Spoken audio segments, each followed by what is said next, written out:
Chapter 157. But what he said before was just nonsense. He didn't expect that Wang Xing would be able to come up with something incredible with just a few words from him. The power of gunpowder was limited after all, and it was related to many other technologies. It didn't mean that you could enter the era of gunpowder just by knowing the ratio. And it was hard to say whether the raw materials in Wang Xing's hands were useful or not. But Li Yunxin didn't need to see any results. He just wanted to make a mark on the road and bury something. If there was a chance or if something really happened as he imagined, the bait would work. He walked on the street of Wei City and couldn't help looking up at the night sky. What a familiar night sky, only a few familiar stars were missing. The history of this world was at least a written history. It had been nearly 30,000 years. But something was not quite right, at least according to his experience. It was getting more and more interesting. He walked through the streets of Wei City at night, and even went to the Shaohan Street that he destroyed last night to have a look. It was easy to see ghosts when walking at night, but for him, it was ghosts looking for him. After a while, he turned around on the street. "What's up?" A woman in a black palace dress with a butterfly wing bun walked out from the shadow and said softly, "Your Majesty has good hearing. The police officer is about to pay his respects to you." "It's you." "I thought you were a pheasant." Li Yunxin looked at her up and down. After sizing her up for a while, she smiled. "You're such a beauty in your human form. I couldn't tell when you were a cat, but looking at your facial features now, could it be that your ancestors are Persian cats?" The woman in black, who was named Warning by Li Yunxin, bowed her head slightly and smiled. "Your Majesty, I am a cat girl." Cat Slave was originally a monster that didn't understand human affairs, so how would she know about the bloodline of her ancestors? "Fortunately, Your Majesty taught me the right way of cultivation, and now I have a human form. Your Majesty likes it, and that's my blessing. If Your Majesty..." She moved closer to Li Yunxin while talking. Li Yun put up a finger. "Don't stick to me. I'm still a child at this age. But, don't say his name like that in the future. Seeing that you are a beauty, Chief Sergeant always makes me feel like there's a drama going on." The cat demon stopped in her tracks and said, "As you wish, Your Majesty." Li Yunxin thought for a moment and said, "I know that there's a police ferry in the Red Tower. From now on, you should address him as Sheriff Chang. That's what it means to be a long-term warning." The cat demon raised her head and smiled shyly and happily. "Yes, Cat Slave will be called Sheriff from now on." "So, what business do you have with me?" The black cat replied, "Replying to Your Majesty. According to His Majesty's orders, the four of us, as well as the young lady of the Qiao clan, possessed the clay figurine that was being worshipped to absorb the power of will and cultivate Dao techniques. Apart from Miss Qiao, who is still muddle-headed due to the long delay, the four of us have already begun to mature a few days ago. Recently, the four of us have been acting according to the king's orders. We've been doing some miraculous things. The villagers near the Egret continent have all become our dragon cult's followers. We've also followed his orders. Those who don't believe and gossip, we won't make things difficult for them. His Majesty once told Mrs. Sanhua that once the weather near the Egret continent is right, they should come to the city of Wei. So Mrs. Sanhua sent me to ask my Majesty, what should we do next?" Li Yunxin listened to her words and felt quite surprised. This little cat was articulate and quick-witted like a real person. No wonder Sanhua didn't say it herself but asked her to. Even Sanhua didn't speak as cleanly as her. He previously sighed that Diwu Boyu was calm and experienced in doing things, but now it seemed, this little cat also had potential. "But that's all in the future." Li Yunxin asked again, "How is Taoist Lu?" "Replying to Your Majesty. Taoist Lu has been cultivating hard recently. His cultivation is the highest. He has already broken through the state of mind." Li Yunxin exclaimed in surprise. Although the lower the state of cultivation, the easier it was to improve, and that Lu Laodao had a good foundation. Plus Shirquizi also said that Lu Laodao's talent was very good. But Li Yunxin didn't expect it to be this good. From the time he taught Lu Laodao the water cloud force until now, it's only been 2 months. And he has already broken through the state of mind. He himself was a genius among geniuses, but from cultivating Dao to breaking through the state of mind, it still took him half a year. What the hell? Luckily he had already taken over Dragon Sun's body, and was cultivating Shin Dao and painting Dao. Under the situation where he had enough power of will, the speed of improvement wasn't something a human cultivator could compare with. Otherwise, as a teacher he would be surpassed by an older disciple. Where would he still have face? But thinking that old Lu, who had been depressed for almost his entire life, finally had a chance to shine, Li Yunxin still felt a little more carefree. That Taoist Lu was experienced in the ways of the world, and his early experiences were also extraordinary. Previously he was a yes-man and a calculative person in the streets, but that was because the world of mortals had buried his edge and sharpness. Now that he had received the true teachings of Tao and once again revealed his outstanding talent, he might just be the second fifth Earl. Li Yunxin used the folding fan to knock on his palm and smiled, "Good, good, good. I've already set up this Wei city, it's time to enter the city to work. But there's no rush, I still have some things to settle, wait for my news. You go back first. These few days, if some strange people sneak into Egret State to scout for information, don't touch them. I'll take care of them after I finish my work." The black cat nodded and said softly, "I'll follow your orders, my king." "Then let's go back," Li Yunxin said and rose up like the wind, and in a blink of an eye he was several miles away. In the morning he had already appeared in Egret State's Sanheku Dragon King Temple. According to his orders, the people of the dragon cult did not touch the Dragon King Temple. But the temple devotee of this temple, Kuan Yangzi, was killed by the master he worshipped, and his soul was refined into a soul bell, so he couldn't find a temple devotee to replace him. There were originally 2 boys in the temple, but the day after their master died, they ran away with the money left behind by Kuan Yangzi, as well as the gold and silver candlesticks worshipped in the temple. Thus, the Dragon King Temple became deserted. Occasionally people from Wei City or other places would come to pay their respects. But now that the temple was almost empty, they did not have the thought to come again. After a while, until today when Li Yunxin entered the temple, the first thing he saw was salted fish drying on the ground. When this Dragon King Temple was first built, a lot of effort was put into it. The ground in the courtyard was made of flat large green stones. Even after all these years, it was still better than other places. It was like calling a monk bald in front of a monk. The person drying the fish definitely did not know that the current owner of the temple was a salted fish. He went straight through the courtyard to the main hall, and saw that the incense table was empty, except for an angry statue of the Dragon King. He sensed it seemed that the spiritual power was still there. So he called softly, Red Madam, I have something to say to you." After a few words there was no response. So Li Yunxin walked out of the temple, and sat in the wooden pavilion where he met her last time. He waited for a whole day. He saw the sun slowly set behind the mountains, the heat on the ground gradually disappeared, and the birds returned to their nests. He saw the bright moon rising from the west, the bright stars in the sky and the Milky Way in the sky. Red Madam had not come yet. Li Yunxin was not in a hurry and waited patiently. He waited for 4 hours until the second watch period. Finally he saw a little candle light rising from the water. He stood up and saw Red Madam with a red lantern in her hand. She looked as pretty as the last time he saw her, but she did not look good. This was what Li Yunxin felt. In fact, Red Madam was still forcing a smile on her face. She was pushed into the pavilion by the water under her feet, and then said, "We met the day before yesterday, why did you call me again?" Her tone was not happy or even polite. It seemed that she did not want to see Li Yunxin. This was completely different from her appearance 2 days ago. However, Li Yunxin only solemnly bowed to Hong Yangzi. "Hong Yangzi, do you know of an earth-shattering news? The Emperor of the Li Kingdom, alas. I knew it was because of this matter that you came." Red Madam sighed and sat back on the railing she was sitting on before. She looked at Li Yunxin for a while and then said, "What kind of person are you? You should know, the things in the city of Wei and the Wei River are not things you can get involved in." Red Madam's expression kept changing in the candlelight. "You want to avenge your friend and you wander around. But in fact, many things will happen whether you do it or not. I heard that you pretended to be a disciple of the dragon cult on the street in the city of Wei, and wanted to ruin the reputation of the dragon cult. That night, some people fought in the city of Wei and even triggered the 9 heavens thunder and fire. Are you really not afraid?" Something happened. Li Yunxin's heart skipped a beat. No matter from Red Madam's tone or behavior, it meant that something had happened. These things changed the attitude of the demon within 2 days, which was probably the reason why she came late. But it was a good thing. He contacted with Red Madam to find out the situation on the side of Lord Dongting. Lord Dongting was a 3,000-year-old great demon, and he was astute.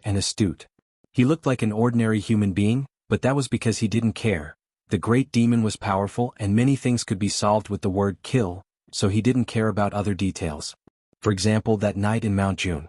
So he tried to save the country in a roundabout way, and now it seemed that this was the right way. Red Madam's mood seemed to be unstable tonight, which was an excellent starting point. Li Yunxin frowned slightly. "So you know, Red Madam, although, I'm just a Yin spirit with low cultivation. I know something about the general trend. Daotong and Kenzo have lost 5 cultivators with great magical powers, and they were injured by us Yin spirits, so they won't let it go. And Lu Ling died by the Dongting Lake. Daotong will definitely take this as an excuse to launch an attack. If we don't make a plan and take action earlier, Red Madam suddenly frowned and scolded him in a delicate voice. Why do you care so much? Hearing her words, Li Yunxin was really stunned. Then he wondered, Red Madam, you? The carp monster sighed and closed her eyes slightly, ignoring him. She closed her eyes and ignored him. She seemed to be thinking of something before she opened them again and said in a low voice, I will take you to see someone. She jumped down from the railing and walked to Li Yunxin with the lantern in her hand. Then she raised the lantern to illuminate his face and looked at him carefully for a while. Since I can't persuade you, I will take you to see that person. But if you promise me that you will no longer care about the city of Wei and Weishui River, and leave here to be a free ghost cultivator, you still have a chance. Red Madam, you? Li Yunxin also looked at her. But he found that this female monster's eyes were moving as if she wanted to stare at him, but because of some other things she always wanted to look away. So he smiled in his heart and guessed a possibility.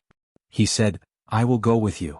Red Madam sighed, turned around and walked a few steps into the lake. A wave came out of the water and supported her. You come.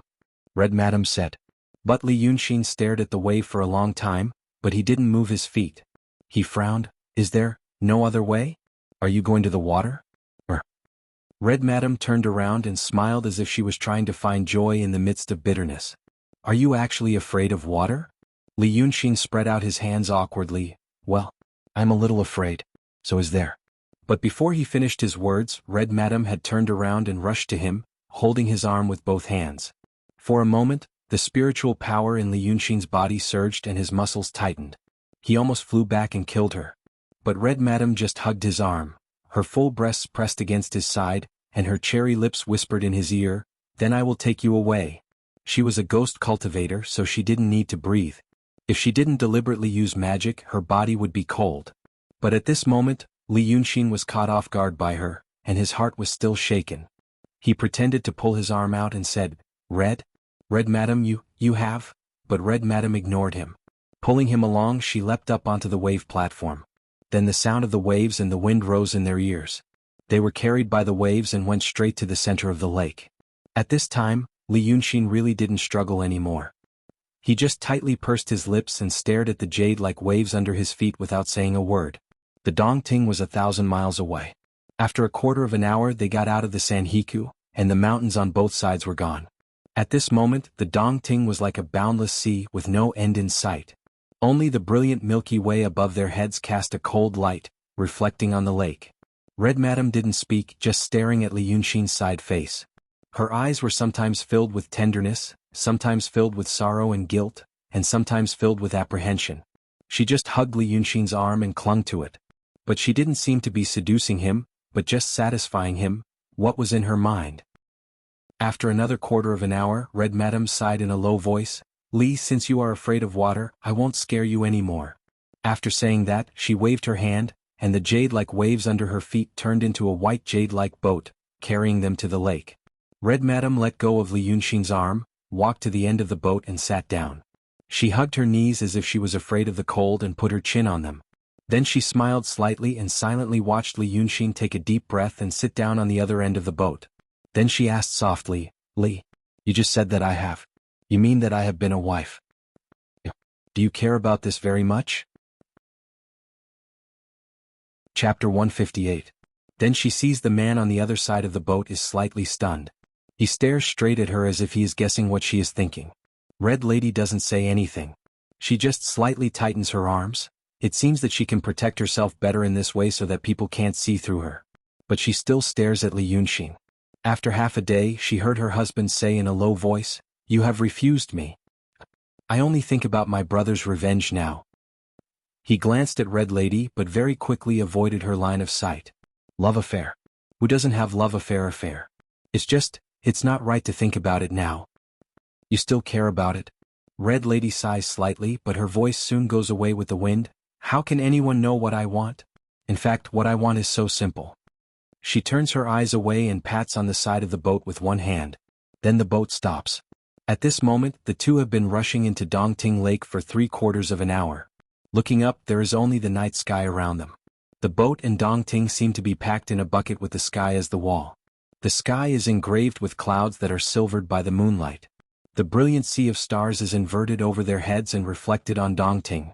The sky is boundless, but the boat is lonely. Since the boat stops, the wind and waves also stop. Red Lady stands up and stands at the bow of the boat.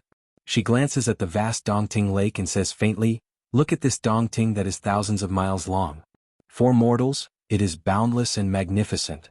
But in my eyes and my father's eyes, it is just a cage. This Dongting has a radius of thousands of miles, almost like an ocean.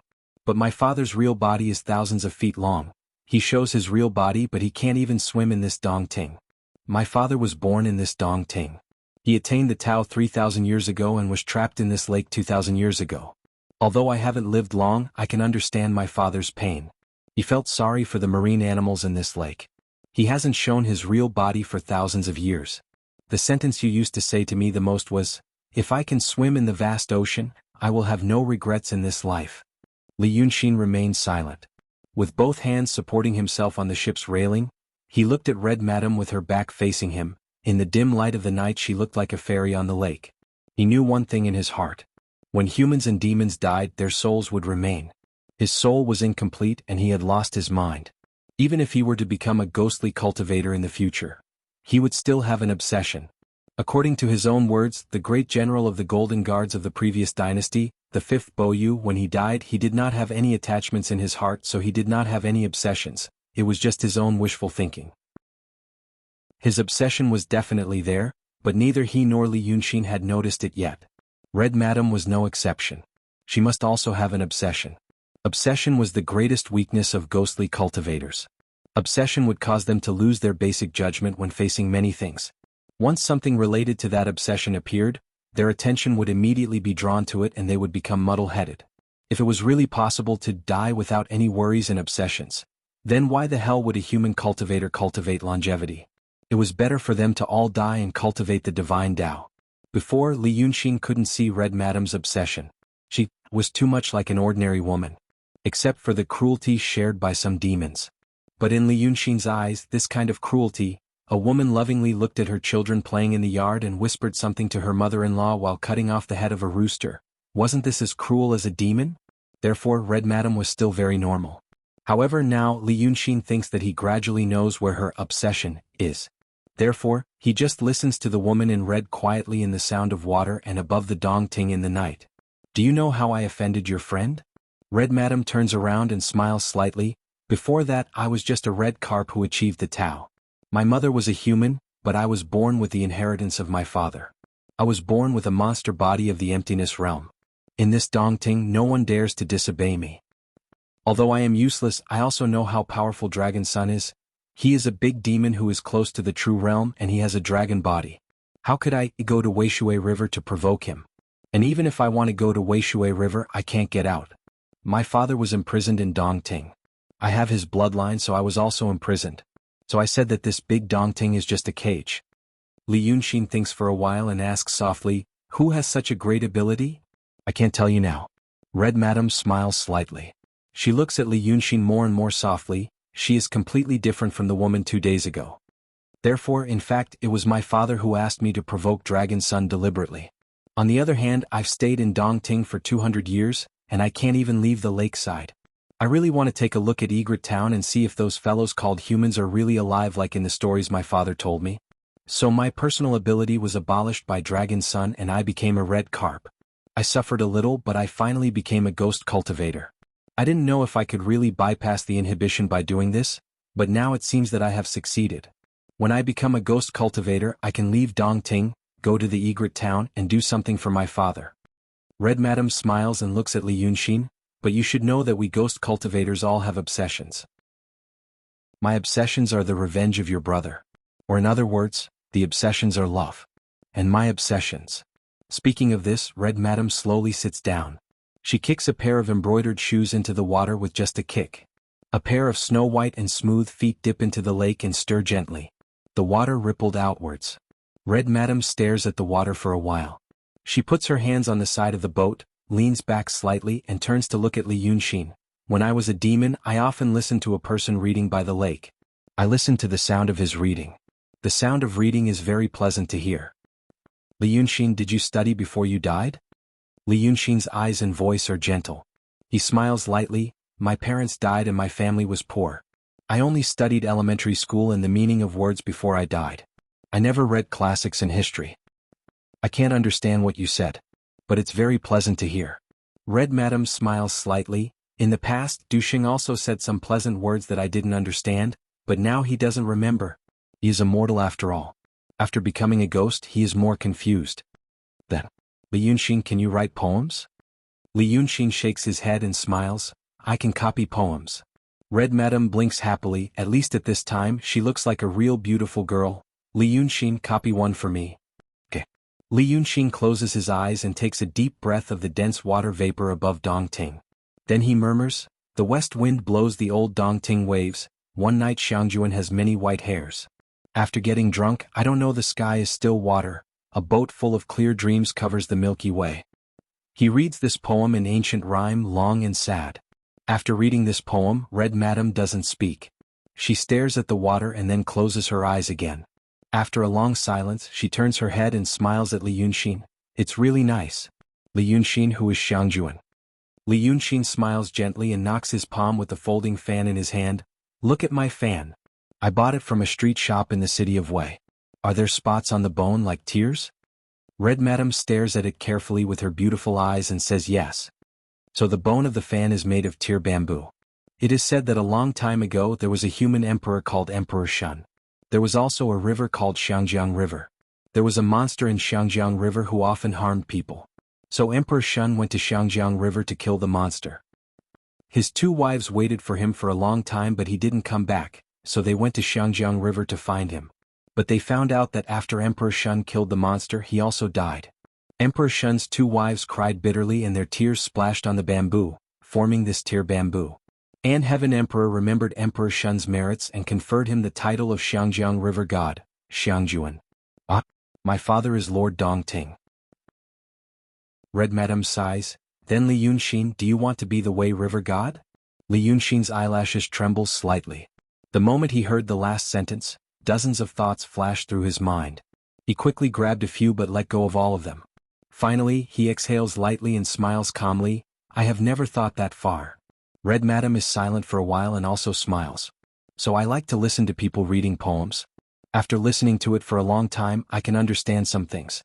For example, when I knew that Li Yunxin was reading this poem, I was not happy at all and felt a lot of emotions. My father felt that he owed me and wanted to make it up to me. I love that world, I love the way men and women are together, so my father wanted Dusheng to accompany me. Red Madam looks at the ripples in the lake. I used to listen to people reading by the lake, it was him. But he has completely changed. He is muddle-headed and only says one sentence all day long. Li Yunxin is more beautiful than him and speaks more eloquently than him. The first time I saw Li Yunxin, actually, I liked him.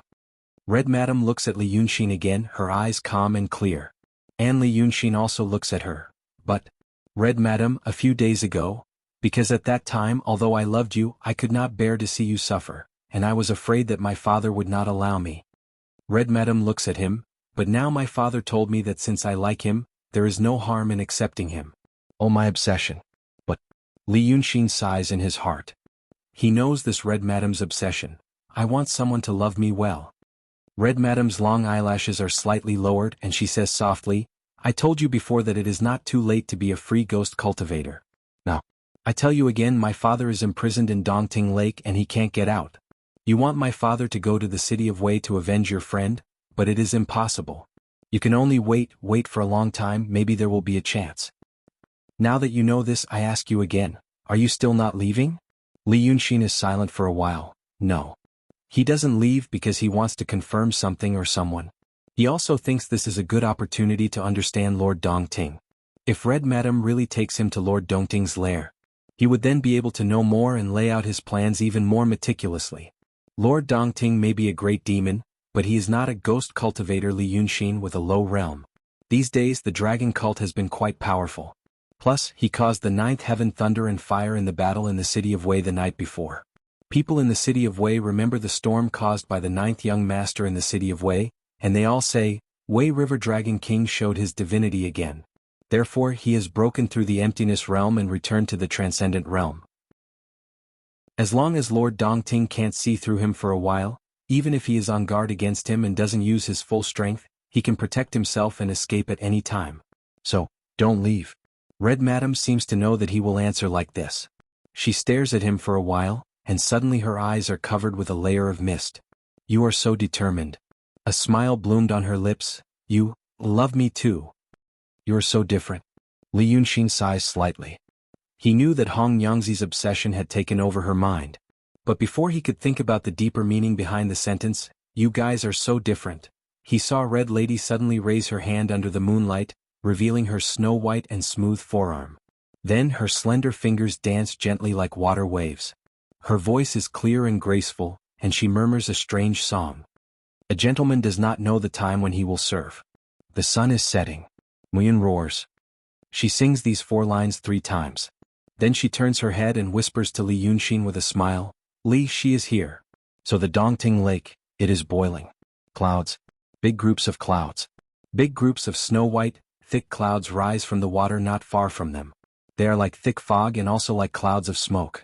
Every time a bubble rises from the bottom of the water and bursts on the surface of the water, a cloud of white gas is released. Then the cloud slowly rises and stays in the air for dozens of meters, and is silvered by the moonlight. Suddenly, it becomes a dreamy fairy tale-like world. It seems that the sky above their heads is full of big cotton candy, and then some white 4-legged animals rise from the water. When those white animals come to the water seems to become hard ground. Hundreds of these animals are slowly walking back and forth in the water in front of them, and the clouds floating in the sky are slowly rising from their heads. Li Yunxin gently takes a breath and gently exhales. At a distance of 100 meters, ordinary people can't see it clearly. But he can see it clearly. Those animals are people. Hundreds of fair and plump people, naked, walked slowly on the surface of the water on all 4s. White mist rises from their eyes, ears, mouths and noses, and finally converges into those clouds in the air. Those clouds, they are Yangqi in essence. Red Madam slightly squints, looking at the scene in the moonlight, and sighs in a low voice. When I was young, I had troubles in my heart, so I came to see Muyun. It is said that immortals eat wind and drink dew, and demons also like it. But wind dew tastes bland and plain, while human yang is sweet and rich. When the moon is full, they come out of the white forest to Muyun. After a month they can harvest. Chapter 159. Red Lady stared at the distance for a while as if she was an ordinary girl looking at a beautiful scenery. Then she turned her head and smiled, But you used to be a human, I think you don't like it. Li Yunxin smiled, Yes, I don't like it. But I brought you here to see another person. After saying this, Red Lady put her arms on the side of the white jade boat. Then she floated up and landed in Li Yunxin's arms. Li Yunxin grabbed the side of the boat with both hands as if he wanted to hug her. Red Lady went straight into his arms but didn't do anything else. She gently stretched out her jade-like arms, with one hand wrapped around Li Yunxin's back and the other placed on his chest. Then she gently placed her head on his chest and gently said, I brought Li Lang to see that Lu Ling, like a kitten. Red Lady obediently curled up in his bosom. Li Yunxin was stunned for a while and kept silent for a while. He knew that 2 days ago this Red Madam told him that she was married and refused him because of her obsession. What she was doing now was also because of her obsession. Just a single thought could cause so much trouble. And she said, to bring him to see Lu Ling. Li Yunxin finally breathed a sigh of relief in his heart. The first time he met Song Yunzi in Mount Jun, he only said something big had happened. The body of Lu Ling stopped at the station of the Shanqing Danding sect in the city of Wei. He didn't guard it well and waited for the people from the Langya cave to come. Instead he came to Mount Jun and said something big had happened. What big thing could it be? Then he met Red Lady for the first time and heard her say that the concubine married by the monarch's father was troublesome. Now the Taoists in the city of Wei are not willing to leave. He already had a vague inference. And now this inference was finally confirmed. In his bosom, Red Madam gently rubbed her face against his body, closed her eyes, and greedily inhaled a breath of Li Yunxin's breath. Then she raised her hand and pointed to the distance. Look at the one standing in the crowd. Li Yunxin immediately looked over. Previously he couldn't see it clearly because he was shocked by the scene. Secondly, it was because the clouds rising from the 7 apertures of those animals had covered the figure. A figure dressed in white. That was Ling Kongzi, the head disciple of Langya Utopia's master. Li Yunxin let out a deep sigh. Red Madam hugged him tightly and stretched out her hand to pat the side of the ship. Thus, the white jade boat glided smoothly and silently. In the blink of an eye, it was only a few steps away from Ling Kongzi. Li Yunxin saw her clearly. Ling Kongzi. Her appearance had not changed, she was still shockingly beautiful. Even without any makeup on her face, with only the moonlight as a foundation, she still had a soul-stirring beauty. He was dressed in a plain white robe. There was a bell hanging on his left wrist, and a thin whip in his right hand. Their eyes met. Li Yunxin's eyes were clear and calm, while Ling Kongzi was slightly stunned, and then a surprised expression slowly appeared on her face. Then she blinked and slowly turned around. She first raised her left hand that was tied with the bell and pointed at Li Yunxin. After 2 breaths of time she murmured, "You didn't die?" Like in slow motion. It was as if her movements were half a beat slower than her thoughts, or like a mechanical puppet that could not operate smoothly. Anne Red Lady, like a lazy woman who had just woken up in the morning, slightly closed her eyes and gently rubbed her head in Li Yunxin's arms. Then she said in a low voice, "Right now Lu Ling is between life and death. His snow mountain and Qixi have collapsed, and his cultivation has been abolished. Normally he should be dead and his soul should leave his body. Unfortunately there is a treasure on her wrist, the soul-suppressing bell which took her soul away. Right now the soul is controlling the body through the bell. Speaking of which, if my father hadn't found this treasure and attached it to his body, this Lu Ling would have become a ghost cultivator. But now, he's not as agile as a mortal in the secular world." Li Yunxin quietly listened to Red Lady's words and calmly said, "So you asked her to come to Mu Yun?" At first she was arrogant. But she was always a smart person. My father said that taking her as a concubine was also willful, just to humiliate her. In fact, she couldn't bear the torment now, she would really die. Red Lady lazily opened one eye and glanced at Lu Ling for a while. But I know what she's plotting. She's thinking that maybe someone from Daotong will come and save her. Li Yunxin said, "N." At this time, Lu Ling slowly opened his mouth, as if he wanted to say the second sentence. Li Yunxin looked at her and said, "Of course I'm not dead and we still have a good account to settle. What did I say to you in Xianghua Building that day? If you still remember, you should know that I'm a person who will seek revenge for hatred. I will pay you back double." Lu Ling slowly blinked and slowly put down her hand. If her memory was not damaged, she should remember that in Xianghua Building that night, Li Yunxin deliberately shook her mind and wanted to capture her heart. But she was arrogant and didn't completely surrender. At this moment, Li Yunxin said it in such a furious tone. Any smart person would know that he was implicitly saying, "I will find a way to save you from this suffering." Lu Ling was a smart person, but now she was a weak, slow but still strong-willed smart person. Of course there were many things she didn't figure out, but it didn't prevent her from recognizing one fact. At least for her at this moment, Li Yunxin was more reliable than anyone else in Dongting. Therefore she slowly put down her hand and glared at Li Yunxin. "The Tao of nature is clear. When all the masters in my cave come out, all of you. It seemed that Lu Ling felt that it was too slow and embarrassing to talk like this, so she simply stopped talking or moving. She just closed her eyes and stood there straight, slightly raising her head. Li Yunxin breathed a sigh of relief. At least for now she hasn't been exposed. However, whether or not he should save Lu Ling would depend on how the situation changed. Now the situation in the city of Wei is treacherous. Her fate is no longer in the hands of anyone. However, at this time Hong Yangzi suddenly reached out and patted on the side of the boat again. The boat sped away from the sheep, again. Li Yunxin slightly frowned. "Hong Yangzi, you have taken me to see her. What do you plan to do next? Now you should know that Ling Kongzi is not dead." Red Madam interrupted his words. "Then you should also know that if Daotong really comes looking for us, first, my Juanfu is not afraid of them, and second, he still has this Ling Kongzi in his hands. Return Ling Kongzi to Daotong, and that will be a contribution to the protection of the Heavenly Abode's disciple." Red Lady paused for a moment before she caressed Li Yunxin's chest. "You and that person are really different. This is the second time you've mentioned that man. Are you talking about Du Sheng or the 9th young master?" Red Madam finally sat up and reluctantly left Li Yunxin. She slightly raised her head and looked at him. "You are so close to him, but you are completely different." She stretched out her hand and used her cold fingertips to brush past Li Yunxin's cheek. You speak gently, smile gently, and recite poems beautifully. You're also good-looking. I have never seen such a good-looking person like you in White Heron Continent. You are even more good-looking than the 9th young master. She smiled again. Even though I know you are lying to me, I still can't help but admire you. Li Yunxin slightly narrowed his eyes. Lie to you? Red Madam stood up and looked at Li Yunxin. She slowly retreated to the bow of the white jade ship. The tenderness on her face slowly faded. She only looked at him, as if she knew him but didn't know him. I once heard from Du Sheng that there are many good women in the world, but they like fickle men. At that time I also thought, why is that? But later I knew. That fickle man.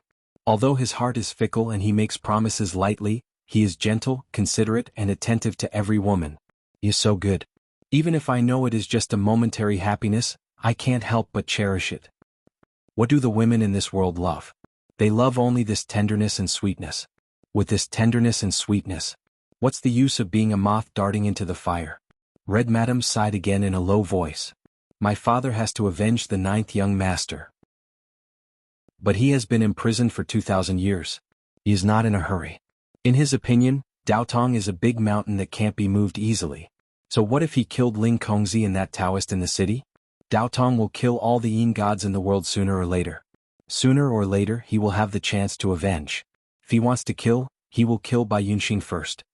So, my dear, you asked him to avenge Longjiu now? But you are thinking too much. And if you want to be the Lord of Wei River or the Lord Dongting, you are thinking too much. My father is imprisoned in this Dongting. In fact, he is also stationed in this Dongting. There is a big secret under this 1,000-mile Dongting that you all don't know. No matter what you do, my father will never leave here. Her words made Li Yunxin's brows furrow even tighter. Until he heard Red Madam say, So, you think that Dongting and Wei River used to be the waters under the jurisdiction of your 9th brother and that it is a safe place? You are wrong. Now this place is the most dangerous place in the world. A string is plucked in Li Yunxin's heart, making a clanging sound. He realizes where the problem is. This Red Madam now seems to think that he is the hatred who was defeated in the battle, extremely weak and fled here. He finally understands what the sentence, "You are really different from him," means. And he also understands why she asked him if he wanted to be the Lord of Wei River before. Although the inference is wrong, but what a smart Red Madam. Li Yunxin's face suddenly changes. He immediately sits up straight on the boat and looks at her seriously. You know? How do you know? Red Madam raises her head slightly and looks at him. She suddenly smiles. I also love your mighty appearance now. I know this. Well, it's because you attracted the 9th heaven thunder fire. You killed the Taoist priest, but you didn't know that I have spies in the city and saw you. My father and I know what happened in the Li Kingdom. Besides, I led you to this Dongting Lake. Under the lake there is a way to distinguish the dragon aura on you. It is Dragon Sun. Only Dragon Sun has the aura. But this is also the secret of Dongting. You don't know it, but you are not ignorant. But I didn't expect that you are so badly hurt. Red Madam slowly steps forward and stretches out her hand to Li Yunxin. She smiles. Then, my dear, without waiting for her to finish her sentence, Li Yunxin immediately leaped up and flew in the direction from which she had just come. His only miscalculation is that he didn't think of the so-called method in Dongting Lake that Red Madam said. He has many ways to deal with and even get information when the other party is ambiguous. However, once a big demon like Lord Dongting proves his identity in a way that he believes in, he can't be persuaded by words. Damn it. He underestimates this big demon who has been in Dongting for 3,000 years. Just when he used his magical power to escape and Red Lady arrived on the white jade boat, the water of Dongting Lake suddenly turned black. It is dark in the night, but at least under the moonlight, it is as black jade. However, at this moment the water becomes like a pool of thick ink. There is a huge monster under the water. Li Yunxin doesn't know whether it is Lord Dongting or not, but he knows that he can't win if he fights with the big demon in Dongting Lake. Therefore he activates all his Wakan and flees a few miles away in one breath. He can see the wooden pavilion by Dongting. However, when he is about to land on the shore, Red Madam's white jade boat is a magic weapon. It is even faster than him, it catches up with him. Red Madam shouts at him in the roaring wind. Li Yunxin won't give her a chance to finish her words. He just hits the ghost cultivator's chest with his palm. Of course he can try to kill her, but that will block his momentum. Besides, he wants to seriously injure her and send her flying. Her father loves her so much that he will definitely block his momentum to land and hide 10 feet away from Dongting. With a muffled bang, Red Madam immediately flies back like a kite with a broken string. With the force of this blow, Li Yunxin is finally 10 feet away from Dongting with the wind and clouds. He turns around and looks back. However, he sees a giant palm made of water suddenly appears on the lake surface. It hits Red Madam and sends her flying again. He hears a muffled shout, "You unfilial son." Li Yunxin's eyes widen, and then he is stunned in place. Red Madam's body falls at his feet with a bang. Her clothes are broken and her hair is messy. Dark golden blood oozes out of her mouth and nose. It drips on the ground and evaporates like water drops on a red soldering iron. Li Yunxin's eyelashes tremble slightly. After this blow, the giant palm made of water disintegrates and falls back into the lake. The huge shadow under the water also disappears. He looks at Dongting Lake and then at Red Madam on the ground. He takes a step back subconsciously. "You." After a long time he says, "You." He doesn't help her up, so Red Madam just lies quietly on the ground. The night is as dark as ink and the wind in the pines is whispering. Only after a quarter of an hour did Red Madam move slightly. She coughs a few times and then slowly props herself up from the ground. She raises her hand to wipe the corner of her mouth and looks at Li Yunxin again. Looking at his silly, surprised and hesitant look, she smiles, "My dear, you are so cruel. I just want to tell you to go away, and don't come back." "What?" Li Yunxin takes another step back, puts his hands behind his back and clenches them tightly. "Why did you take me to the lake tonight?" Red Madam stands up slowly. She doesn't speak but looks at Dongting Lake behind her with narrowed eyes. Then she slowly walks to the wooden pavilion a few steps away and sits on the railing again. She looks at Li Yunxin and whispers, "Because I love you." After saying this, she seems to find it very interesting. She laughs again and splashes a few drops of pale golden blood. "My father, he wants to take you away. Although I don't know what he will do after taking you, I know it won't be a good thing. As for me, I come to ask you, my dear, would you like to go back to Dongting with me?" "You said yes." She looks at Li Yunxin and says with a smile like a girl recalling sweet things, "I also said that my father may not avenge you immediately. But even so, my dear, would you like to go back to Dongting for me?" "You said yes." She stops and remains silent for a while. "Although I know you are coaxing me, but I am still happy in my heart. I was more happy to stay with you on the boat for a while. In fact, I want to tell you those things so that you can be on guard. It's just that my monarch father came too early. My dear, you are too impatient." Li Yunxin tightens his lips and looks at her. Red Lady also looks at him. After watching for a while, she shakes her head slightly. "I know you don't love me. But since you don't love me, why did you tease me that day? A girl's heart is fragile, Li Lang. Not as fragile as your heart of stone." After saying this, she becomes silent again. Li Yunxin is also silent. Finally, a small fish jumps out of the water and falls back into the water. Red Lady stands up and slowly walks to the Dongting. "If you want to go somewhere else, you can go. If not, my father won't try again since he didn't catch you this time. He once said, if you could do something in the city of Wei such as killing that Taoist priest, it would be a relief for him. Then, when the time comes, there's no harm in talking about something else." Red Lady slowly steps into the water and turns to smile at Li Yunxin under the moonlight.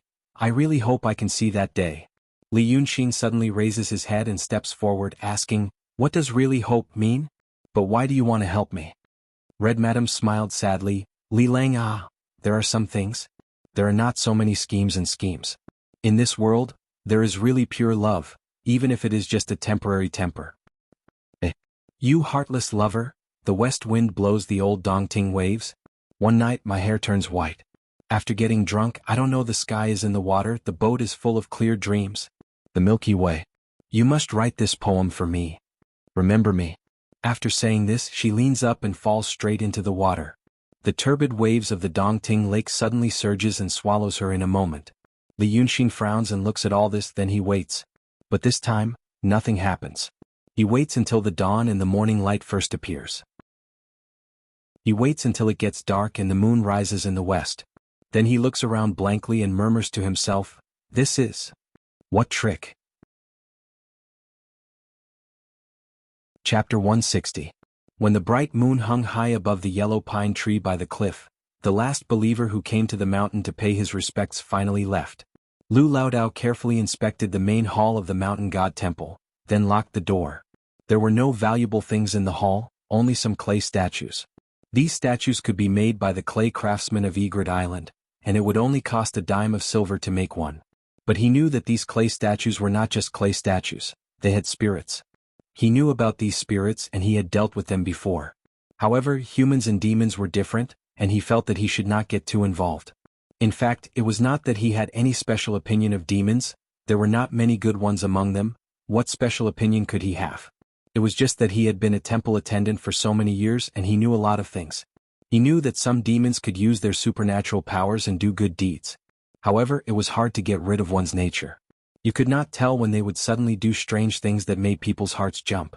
But these few, well, the blue dragon envoy, the white dragon envoy, the black dragon envoy, the red dragon envoy, and that strange dragon prince, and the soul of the Chow family's child were different. Lu Laodao once overheard them preaching in the hall when he got up at night. That dragon prince talked about 3 views to the 4 demons. Lu Laodao listened for a while until his hair was wet from the night dew, then he went back to his room. In the middle of the next night, he could not help but eavesdrop outside the room. Halfway through, there was suddenly no more movement in the hall. After a while, he heard the strange dragon prince say, that old guy outside the room. Oh no, not old guy, oh, my dragon cult sect leader elder? What are you eavesdropping on? I am teaching on behalf of the cult leader. Lao Dao knew that he was discovered, so he sighed and pushed the door open. He told the dragon prince who was attached to the golden statue that he couldn't see clearly. 3 views are not something that you can say. It's not something like, if you believe in the dragon cult, you must build 3 Taoist temples when you establish your own sect. Instead it referred to outlook on life, worldview and values, these 3 things. As he said this, he remembered the past. Actually, it hadn't been that long. Only a month had passed, but it felt like it had happened yesterday. He thought of Brother Xian in the courtyard of the Dragon King Temple, slowly drinking under the thin bamboo while talking to him about the water cloud force. From time to time she would say a few words that he couldn't quite understand, and then she would laugh. When Lao Dao thought of this, he stood in the hall and sighed. Then he realized that the hall had quietened down. His heart tightened as he thought, how could I be so muddle-headed? These are demons after all, and I have angered them. Unexpectedly, after a breath's time, that dragon prince suddenly cried out, saying, you're right. The cult leader really said that night, and so on. Then he forced himself to talk for the whole night. What else could he talk about? Although he knew that Li Yunxin had taught these demons, he didn't know to what extent. According to the rules, after he received Li Yunxin's water cloud force without permission, he couldn't teach it to anyone else. He didn't even teach it to Shirquizi. So, he picked up some of the things that happened when they were together in the past, and those demons listened attentively. Gradually, he felt that these demons didn't seem to be that afraid of people anymore. However, when he slept the next day, he felt a lingering fear. Could it be that those demons had used some kind of innate ability to bewitch his mind? Then in a daze he felt unhappy. When Brother Xian was alive, he always had a lot of courage in his heart. Even when he saw that big demon, he wasn't afraid. Now that he wasn't here, although he heard that the child he reincarnated created this dragon cult, but still, Lu Laodao sighed. He walked into the house under the moonlight. The light in Shirquizi's room was still on, which was a habit these days. Only after he cleaned the courtyard and went back to the house and turned off the light, did the woman turn off the light and go to sleep. When he walked out of the house, he coughed lightly. This was also a habit. He told the woman that he was going to sleep. Then Lu Laodao pushed the door open, turned around and closed it. This house wasn't like the Dragon King temple he lived in the city of Wei. The walls were made of yellow earth. After he came, Shirquizi used toilet paper to frame the walls, but when he lit a fire outside to cook, the toilet paper would smell burnt. However, this smell didn't annoy Lu Laodao, except that it was a little choking. On the contrary, he felt very comfortable. It was a fire. There was a woman making a fire to cook, so the burnt smell was a little like home. He felt that he would probably slowly settle down on Nanshan Hill. Slowly he turned around. There was no light in the house, and the paper on the window was not very transparent. Therefore, after he came in, it took a while for his eyes to adjust to the light in the house. Then he could see a person sitting by the rough wooden table at the end of the kong, bathed in the moonlight. Lu Laodao sighed softly as if he was afraid that his heavy breathing would startle that person, so he disappeared in the blink of an eye. Then he heard that person say with a familiar voice, "I know that you have broken through the conception realm and reached the emptiness realm. You can't cultivate by yourself when you reach the emptiness realm. Without someone to guide you, it is easy to make mistakes. I thought about it, and came. Lu Laodao gasped a few times, feeling that his breath was slightly hot and trembling. He looked around in panic, wanting to reach out to prepare something, but he felt that there was nothing he could do. After thinking for a while, he remembered that there was half a pot of cold tea on the wooden table next to that person, but it wasn't any good tea. After drinking it, his mouth was full of foam. After panicking for a while, he suddenly calmed down. He let out a long sigh and said, "Brother XN is right. But when I reached the emptiness realm, I always felt that the snow mountain was unstable and the sea of Qi was in a mess, so I didn't dare to continue cultivating." As he spoke, he slowly walked to the opposite side of that person, pulled a lame stool over and sat on it, so that he could see the person's face more clearly. That was really Brother Xian, a living person. He sat leisurely on the rattan chair, leaning against the back with his arms resting on the armrests. He didn't look at himself but tilted his head to look at the window. The window paper was originally a little yellow, but under the moonlight, it became bright white. He stared at the bright white window paper. He looked calm, but Lu Laodao saw that he was squinting slightly. The shadows cast by his eyelashes on his face would occasionally tremble slightly. His lips were also pursed just like how he used to be.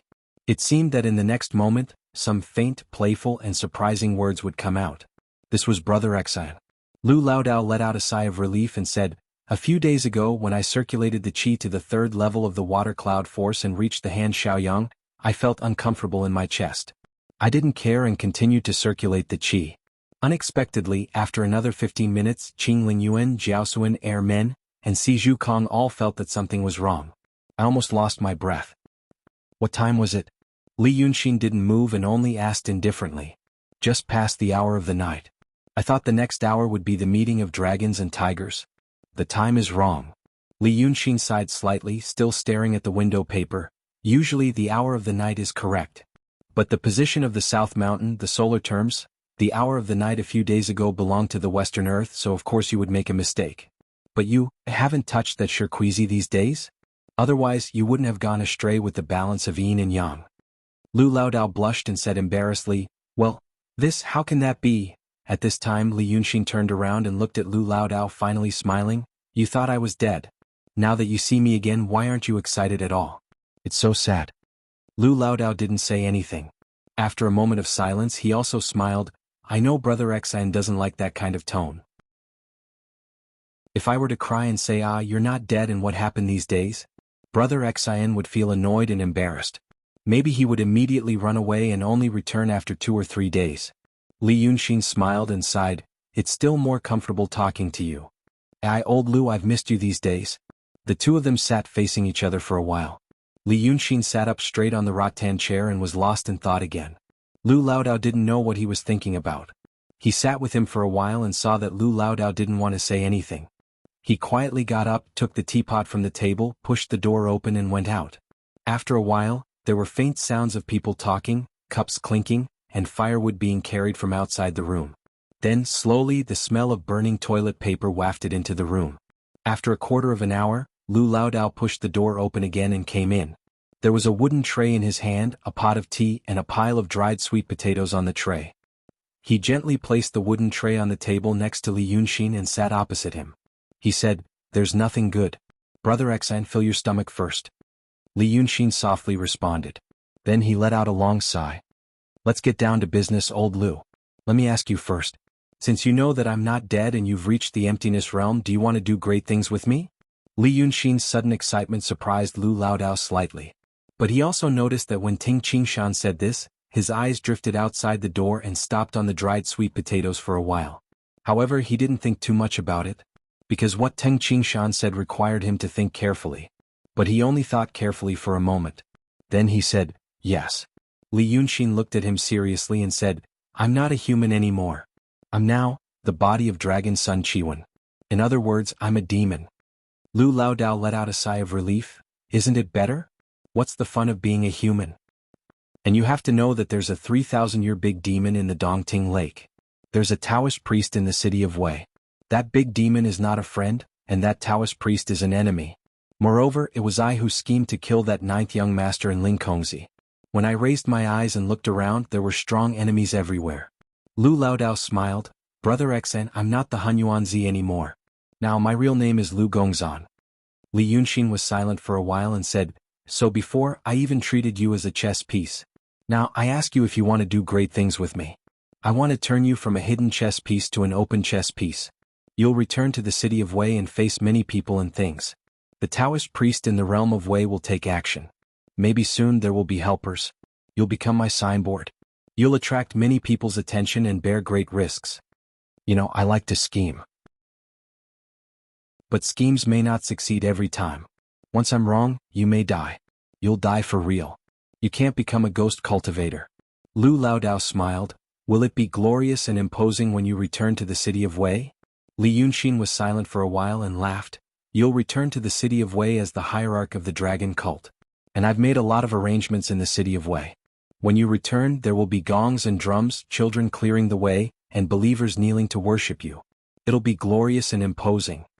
Lu Gongzan spread out his hands. Then what else can I say? A real man is born in this world, isn't it to be majestic and imposing? Okay. Then, let me tell you about the current situation of Wei River and city of Wei. Li Yunxin took a deep breath and began to tell Lu Laodao in a calm tone about the earth-shattering things in the cultivation world these days, but not known by mortals. So he talked for a full hour. After he finished, Lu Laodao blinked his eyes and sighed, such a world, but the ghost emperor? He frowned slightly. The emperor of the Li kingdom indeed has many people, but there are other people or things such as the dragon sun hatred mentioned by Brother Xan. Hundreds of millions of people in the Li kingdom know the emperor of the Li kingdom, and they also know hatred. According to Laodao, I think there are more people who know hatred.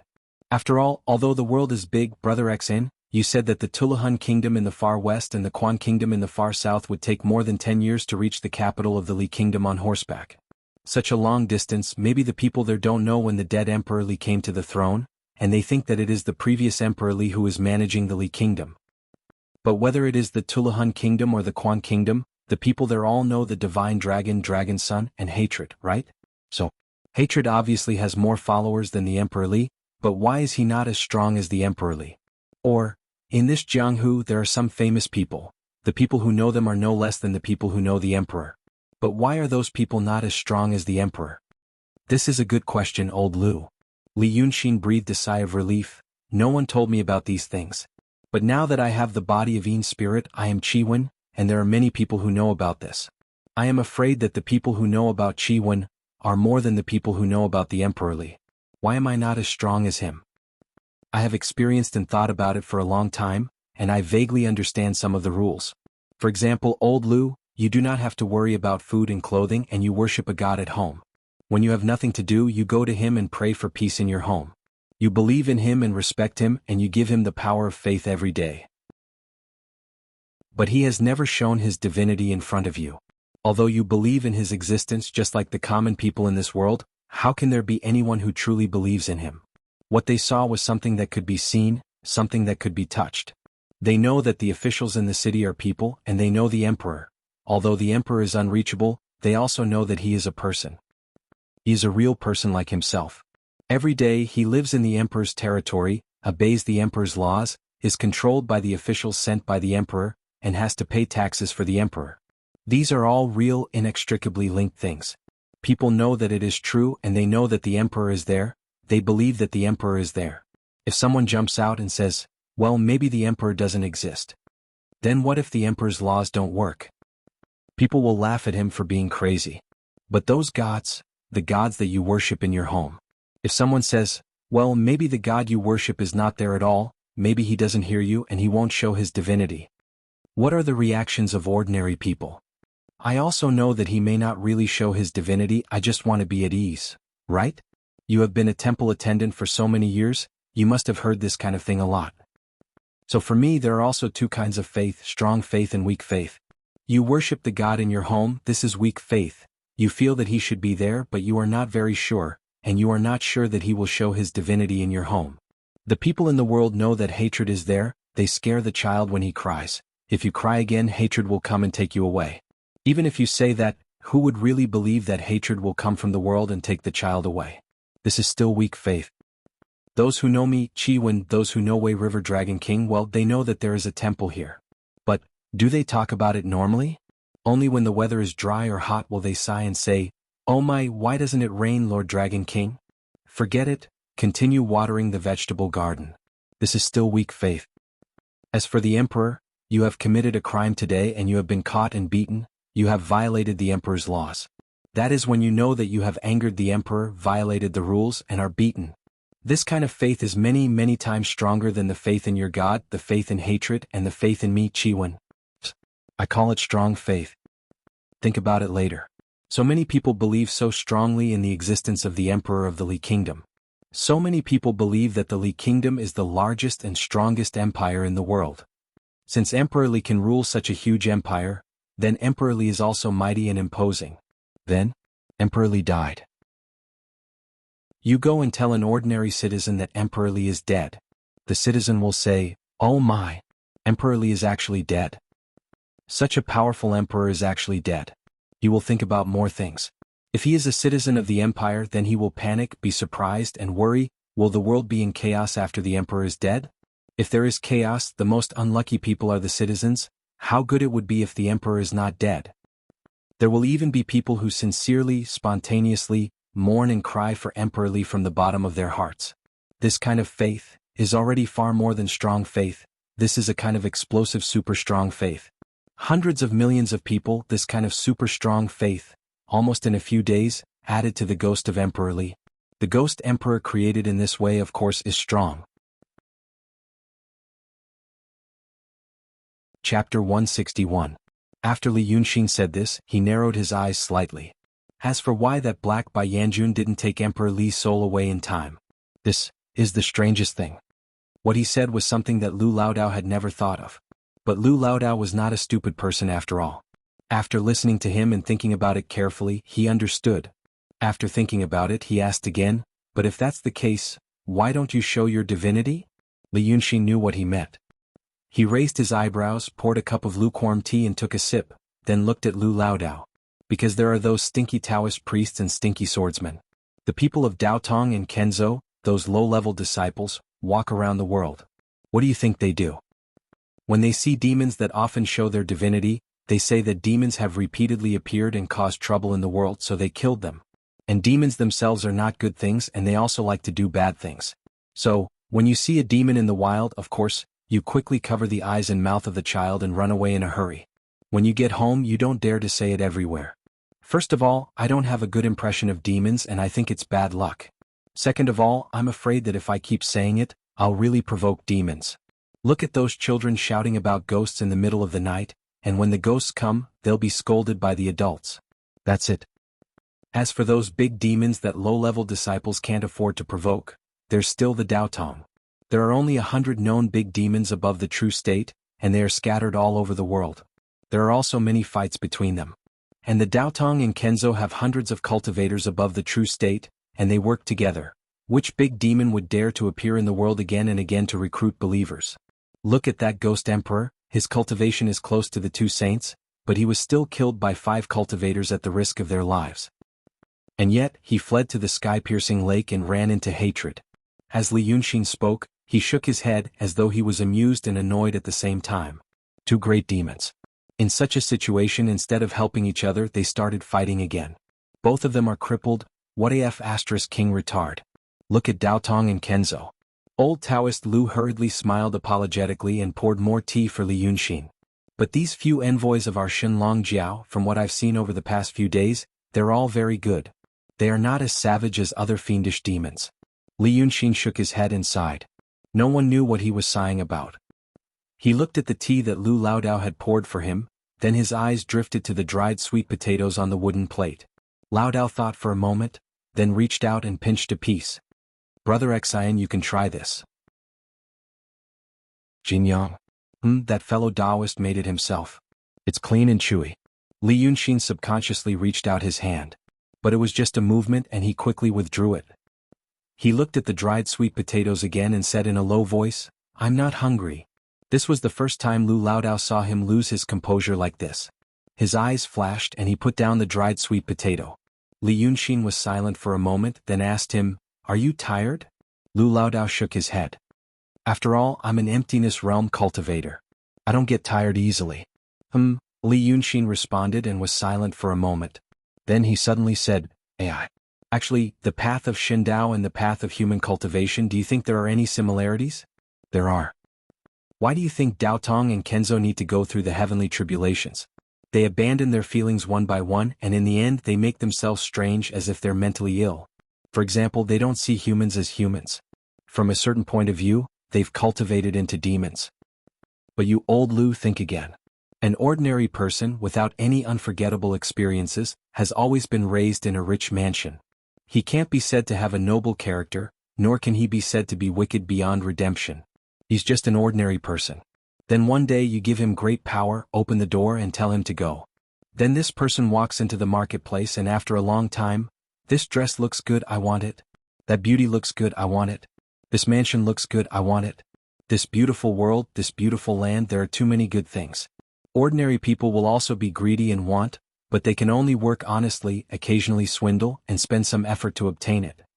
And this person wants it, and reaches out to take it. Because there are almost no opponents in this world. But how can this be done? The world will be in chaos. You say, using morals and rules to restrain this matter? There will always be loopholes. Then we might as well renounce our feelings and abandon our desires. Without those desires, we can wholeheartedly seek immortality, and the world will be much better. That's why Dao Tong and Kenzo have to cultivate their hearts and undergo tribulations. It's not all for the world but also for yourself. You have so many desires and they can be easily obtained, so why would you have the mood to focus on improving? Li Yunxin looked at Lu Laodao, but his eyes slid to the sweet potato for a moment, and then bounced away as if he had been electrocuted. As for Yin spirits? Demons? They absorb the power of will and the power of faith. How can there be so many problems? Below the Taishang emotionless state, they can't be bothered to undergo tribulations. That's why you see demons do whatever they want, but in reality they are abandoning themselves. With so many great demons, if they manage them well, they might have more believers, more power of will, and become stronger. But they have so many desires, to eat people, to look at their neighbors, to sleep for a year or two when they are tired, and so on. Demons also have desires and they don't know how to restrain themselves. So how can they fight against Dao Tong and Kenzo? Not to mention, to step into the Taishang emotionless state like the two sages, they need something else. This is the same for cultivators and demons. That's why Emperor Li is at the peak of the profound realm, approaching the two sages, but he can never reach the two sages. The peak of the profound realm is a threshold, there is no way to take advantage of it. Li Yunxin sighed. My parents told me that below the peak of the profound realm, as long as the demons have enough power of will, they can directly rush up. But once they reach that threshold, if they want to cross it, they have to go through the tribulation step by step, just like human cultivators. But human cultivators have been passed down for thousands of years, and almost from the beginning, they start to abandon their emotions and desires, step by step. And that demon is already in the profound realm. How do you expect him to go through those tribulations? Delusion tribulation? He wants the Taishang Dao. How can he let it go? So I say, why don't those great demons show their divinity and gather incense? I think they should also know this. When Li Yunxin said this, he suddenly fell silent. And fell silent for a long time. Lu Laodao listened to him in silence. At this time he sighed slightly. After a moment of hesitation, he reached out his hand and gently patted on Li Yunxin's knee. Brother Xan, are you feeling vexed? Tell me about it. He knew that Li Yunxin tonight was very different from before. In the past, Li Yunxin also laughed and scolded angrily. He often used words like idiot and retarded to criticize others. But at that time, other people's business was other people's business. Brother Xan stood on the shore and talked about them. But tonight, Brother Xan, although he spoke with fervor and assurance, but Lu Laodao knew that he was also immersed in his emotions. Just now, when he took the sweet potato, he lost his composure, but in fact he lost his composure from beginning to end tonight. At this moment, Brother Xan couldn't control his emotions very well. Just like how he used to judge others, this person was full of loopholes. This Laodao sighed with mixed feelings in his heart, because he realized that at this time Brother Xan came to find him. He had given his most vulnerable moment to her. Li Yunxin turned his head.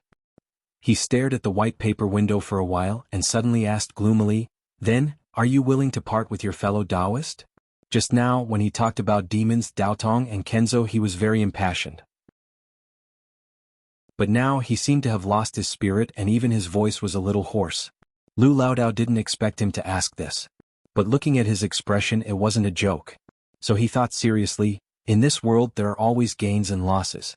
Fellow Taoist Shirquizi took me in when I was in trouble, and I am grateful for her kindness. I also love her. But now, in this situation between you and her, if I leave her, Lao Yen said, she will be sad for some time but it will get better. Feelings, alas. I Lao Dao am a man of experience. I won't be able to endure it for long. At first I will feel sad but as time passes, it will fade. In the end there will still be someone who can't let go. But I can't let go and it's just a thin thread that connects my thoughts with that person. Knowing that there is such a thread and such a person, it is no longer very tight. And Brother Xian, there will always be a lot of inconveniences if you leave me. That is a matter of life and death. At this point he heard a light sound outside the door. Then came the sound of extremely light footsteps, and the sound of the door closing very carefully. Lu Laodao suddenly stood up and looked at the door. But he only looked for a while, then slowly turned around and sat down again. Alas, that's good. He sighed, that's good. Li Yunxin looked at him. Tell me what happened when you came here. Lu Laodao smiled bitterly. After thinking for a while, he slowly told him what happened during those days. My real name is Lu Gongzan. I was a bandit in my early years and my nickname is Ghost Teller. I killed a constable just now and I have nowhere to go. Do you dare to let me in? Li Yunxin sighed and smiled. So after you said that, she didn't ask you anything and only let you stay. In fact, during these days, demons and Daotong cultivators might have come looking for you. Whoever came would be a disaster. You too. Shirquizi can barely say that you have the concept. You're just an ordinary person who learned some body-strengthening martial arts. But she took you in. And she might die because of you, old Lu. How can there be such a sentimental and foolish woman in this world? Li Yunxin looked down. All the men in this world have hearts of stone like us. Lu Laodao slowly frowned. Brother Xnu, I provoked a girl, said Li Yunxin. I don't know how I feel right now. Chapter 162.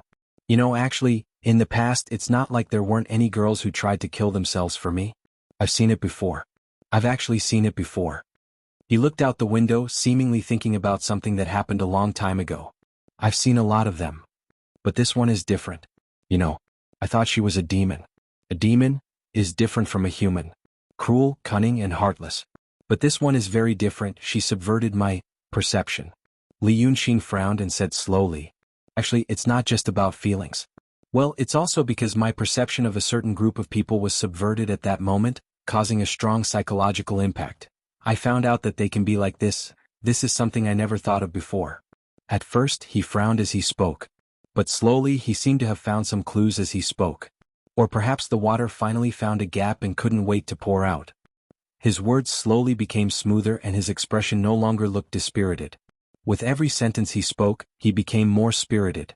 So, in essence, I hypnotized myself. That woman first expressed her affection to me in every possible way, so I thought she loved me. But I didn't have any true feelings for her, so I didn't value her love. I thought it was shallow. I was also confident in my own judgment, so the impression was even more profound. At that moment, I heard her first. Then, I found out that she really loved me and was thinking for my sake. On one hand, it was an emotional subversion, and on the other hand, it was a cognitive subversion. And I was so confident in my own judgment. So, this new reality completely destroyed my previous perception. I was stunned. Once my rational thinking stopped working and my defense mechanism was temporarily lifted, then the woman's intentional or unintentional hints and guidance made my habitual thinking take another path. Love. Li Yunxin stood up and frowned slightly. Yes. It's like this. It's not like I haven't experienced this kind of feeling before. It's because of an illusion. It's because of misdirection. It's because of a temporary breakdown in my defense. He turned to look at Lu Laodao. Am I right? Laodao coughed. Brother Xian, I don't know the whole story yet. Li Yunxin summarized the matter almost immediately. After that, he stared straight at Lu Laodao. Don't you think so? Was it an illusion? Lu Laodao lowered his head and thought for a while, not answering his question. Instead, he said solemnly, there's only one thing. Brother Xian, that palm of yours could have killed her. As for her father, according to what you said, His divine abilities are above yours, so killing her would be as easy as flipping his palm. But it only sent her flying to your side. Brother Xen, if her father wants to kill her, he can do it himself. But since you showed mercy, why did you send her flying to your feet? At that time you were 10 feet away from Dongting and you heard her before. If you had the intention to kill her, then wouldn't the Lord Dongting have shown mercy for nothing? I don't know the reason for this. But to be honest, I Lu Laodao think it's the Lord Dongting and the Red Lady who took the risk and used the trick of injuring herself to gain the confidence of others. Since he could make his daughter lose her life and become a ghost cultivator, he wouldn't care about her dying again. The Lord Dongting is in charge of the 1,000-mile Great Lake. His daughter is just convenient, but not irreplaceable. He slowly raised his head and looked at Li Yunxin. Don't you think so? But Li Yunxin didn't speak. He sat down again and just rubbed the rough teapot on the table. Lu Laodao shook his head slightly. It's not that, there are no other possibilities. But Brother Xan, you said that the most treacherous thing in the world is the human heart. If it's not the trick of injuring herself to gain the confidence of others, then the Lord Dongting was angry that she let you go and gave her a palm. That palm was merciful. If he could be merciful even when he was so angry, then when the Red Lady went back and the Lord Dongting thought carefully, he wouldn't do anything to her. She might be grounded and punished, but her life should be safe. Brother Xen, if you really can't let go of her, then deal with the things in the city of Wei. Lu Laodao patted his palm on Li Yunxin's knee. Then you go and deal with the Lord Dongting. At that time the outcome of the matter will be known. You said that everyone has an inner demon. It's just whether it will be noticed or not. Now your inner demon is better than others, isn't it? Alas. Li Yunxin sighed. Then he laughed. You've improved a lot. But Lu Laodao didn't laugh with him. He just looked at him worriedly. Brother Xen, it's not good for you to be like this. Or, we can postpone the things in the city of Wei. Then we can make a long-term plan. Li Yunxin stared at the sweet potato chips on the wooden plate for a while. Finally, he pinched a piece and chewed it slowly in his mouth. No need. He closed his eyes and leaned back on the rattan chair. I know what my problem is. If you hide things in your heart for a long time, you will become weak. I have hidden myself for too long. Hurry up, finish these things quickly, I've had enough of hiding. You know it's tiring. He shook his head against the chair. Then he pointed at the wooden plate. Bring me some of this. Okay. After a while, they heard the rooster crowing. But you're very accurate. Li Yunxin opened his eyes and tilted his head to look at Lu Laodao. You can go with me to many places. And you've cultivated the water cloud force which can prolong your life.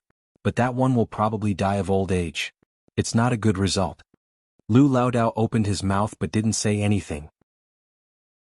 He unconsciously stroked his beard. His hair was originally white, but now it had become jet black, each strand translucent. He didn't look like a man in his 60s, but more like a man in his 50s. And after such a long time, you thought I was dead, but you didn't teach her the water cloud force. It's just, the rules, Lu Laodao said in a low voice. Brother Xian taught me the way of the divine heart. The way of the divine heart can't be imparted without reason. Li Yunxin curled his lips. We're family. You don't need to say that. Make a copy for her before you leave tomorrow. She can protect herself. Okay. Li Yunxin continued to sit on the rattan chair. She closed her eyes and leaned back for a while, stroking her fan. He touched his fan and a purple talisman appeared in his hand. He casually tossed it to Elder Lu and said, I looted this from Song Yunzi after I killed him. It's annoying to carry it around, I always think of that old thing. You should give it to her. Lu Laodao carefully held the talisman and looked at it. He raised his head. Brother X and this treasure? T treasure. Li Yunxin curled his lips. It'll be gone after one use. You keep it. Lu Laodao wanted to say something but hesitated. He put the talisman away. Okay. However, just as he put the talisman into his sleeve, Li Yunxin wiped his fan and threw something to him. Lu Laodao quickly caught it. It was a small bottle made of suet white jade. It said that it can prolong one's life and promote blood circulation. It's something refined by the Pill Cauldron sect of the Shanqing sect. I don't need it. You can ask her to keep it. This time Lu Laodao finally stood up and sighed. Brother Xian. Laodao, I'm just talking to you. I'm sure you can see it clearly. Li Yunxin closed his eyes and didn't say anything. Lu Laodao looked at him for a while and sighed. Okay. But I won't take it anymore. You can't take it even if you want to. Lu Laodao laughed. After thinking for a while, he finally said, "Seeing you so troubled tonight, Laodao, I feel happier." Seeing that Li Yunxin didn't reply, he shook his head. "I'll send it to her." Li Yunxin raised his hand and waved. Lu Laodao opened the door gently and closed it gently. The rooster crowed 3 times. It seemed to be the chickens raised by Shirqueezy in the courtyard. This sound attracted pheasants from unknown places, or roosters living in the house of a family living in the wilderness. Indistinctly, the sounds of crowing rose and fell one after another. No one could imagine that there were 2 people, 5 monsters, 1 ghost and 1 mythological beast living in harmony on this small platform in the middle of Nanshan Hill beside Dongting Lake. He sat alone in this room with his eyes closed for a while. Then he opened his eyes. The rooster crowed early, but it was still dark. He let out a long sigh gently and looked at the roof. Lu Laodao was a man after all, so he had to be a little sloppy. And it seemed that Shirqueezy didn't want to do too many things for him. After all, they had been together for less than a month. Then he saw a spider web on the roof. It was half broken and one corner was drooping. A spider with slender legs was hanging in the air. No one knew what it was thinking. Hong Yangzi. Li Yunxin subconsciously muttered to herself. He planned to let Lord Dongting fight with Daotong and Kenzo to death. Unexpectedly, Lord Dongting hit a trump card. Now the situation is reversed. Lord Dongting is sitting and watching him fight with the Taoist orthodoxy. In the middle of the lake, Hong Yangzi said that there was a way to distinguish the dragon aura on him. Damn it. What was the way? It was not the kind of game where the level was above the head. The skins of cultivators and demons were not damaged, and there was no such thing as judging by the fluctuation of spiritual aura. One should be in a certain realm. If a person could not control and release his spiritual aura freely, and his spiritual aura leaked out so crazily, then he would not be far from death. He had to figure it out. How could he see through his dragon aura so easily? He didn't want someone to suddenly jump out and say, "I know you're the dragon's son," when he was walking on the road. After the city of Wei, he had to go to Dongting. The dragon had 9 sons, but only Qi-Wen was in the transcendent state. The transcendent state and the true state didn't have a progressive relationship. The gap of one state was unreasonable. Why was Dragon 9 the only one? The 9th young master got along with Lord Dongting in a strange way. There was no other dragon son in the world who was accompanied by a big demon. Why did they get along with each other? Hong Yangzi, Hong Yangzi. Hong Yangzi repeatedly told him that the relationship between Lord Dongting and Qi-Wen was unusual. And Lord Dongting did show an unusual attitude to dragons. He, a 3,000-year-old big demon, was trapped here. Who was it? Li Yunxin closed her eyes and allowed these thoughts to churn in her mind. Then she opened her eyes again. The spider with slender legs on the roof was gone. He didn't know where it went. Li Yunxin stared at it for a while and snapped his fingers. A gust of wind hit the web and nailed the hanging corner to the wall. He stood up and pushed the window open. He saw the sky was getting brighter. Further away was the vast wild forest between Dongting and the city of Wei. In the dim light of dawn, the forest was a deep green, like a huge piece of dark green jade. Even with his eyesight, he couldn't see the city of Wei in the sky. The wild forest was so vast that it was almost as big as Dongting. He felt a familiar feeling. It was the urgent desire to conquer that day when he stood by the Wei River and saw the surging river for the first time. It suddenly became clear. This river and mountain, although it was only a small corner of the world, but it was always the strongest and most reliable support. Li Yunxin slightly lowered his head and remembered a word he said to Lu Laodao a quarter of an hour ago. To the old Taoist, perhaps it was just an extremely ordinary word. But for him? A family, he repeated in a low voice. He couldn't help laughing. Chapter 163. More than half of Taoshi Road in Liuhe Prefecture of City of Wei had collapsed. It was full of broken walls and ruins with green weeds growing all over it. There shouldn't be such a place in this famous city, but it had been deserted for a month. No one dared to touch it. Because half of the properties on this street belonged to Magistrate Zhao, who had gone to the capital to apologize. Although Magistrate Zhao was scolded by Fairy Ling Kong of the Langya Cave and wanted to resign. But Fairy Ling Kong of the Langya Cave was also said to have died? Maybe she had died in City of Wei, and Magistrate Zhao and the 3 prefectural magistrates had gone north. For a while, no one knew what to do with Taoshi Road. Of course, the common people didn't know these things. Only the rich and powerful in the city knew. But it had been more than 30 days since the night of the Dragon King's divine presence. But there was no definite news. People knew that a miraculous thing happened on Shaohun Street a few days ago. The shopkeepers on the street swore that they saw a deity wearing a red helmet and red armor telling them to leave quickly and that a powerful person was going to subdue a demon here. Later, the young master of the Yu family said that it was a righteous deed done by a powerful person of the dragon cult. People thought about it and felt that it was true. The dragon cult worshipped the dragon prince. Since they were disciples of the dragon prince, those deities wearing red helmets and red armor must be shrimp soldiers or crab generals. No one thought about it. Shrimp and crab would only turn red when they were cooked. People also knew that a Daotong cultivator came to the city of Wei of the Danding sect of the Shanqing dynasty. They also knew that Qiu died on the street. They wanted to send their family members to find out who it was, but they couldn't find out anything. So they were puzzled. The Daotong cave was a real fairyland in the eyes of the common people. People who came out from there were all immortals. Since Fairy Ling Kong died in city of Wei, why? There was no movement until now? The new cultivator didn't look like a big shot. Although Fairy Ling Kong didn't disturb anyone when she entered the city, she was able to denounce 4 imperial court officials at the Baohua gathering. How impressive was that? But this person didn't say or do anything. No one could understand Dao Dong's thoughts. As for the imperial court, anyone with some knowledge in the city knew that the emperor and the Zhao family were ruling the world together. The great painter of the dynasty died in the city of Wei without knowing why. At any other time in any other place, the sky would have been turned upside down. But in the city of Wei, people had almost forgotten about it. Because the city of Wei was under the rule of the Zhao family. But now the Zhao family and the imperial court had not taken any action. There was no news of the imperial court punishing them, and there was no news of a new official taking office. The official who was in charge of the city of Wei was not willing to take over this hot potato. He only showed up twice in more than 30 days and explained some things. After clearing out the treasury in the mansion, he ordered his attendants to drive 3 large carts of heavy boxes and never came back again. Therefore, only the official registrar, deputy prefect, and other officials maintained the operation of this famous city with a population of hundreds of thousands. Naturally, there was no lack of help from the rich and powerful families in the city.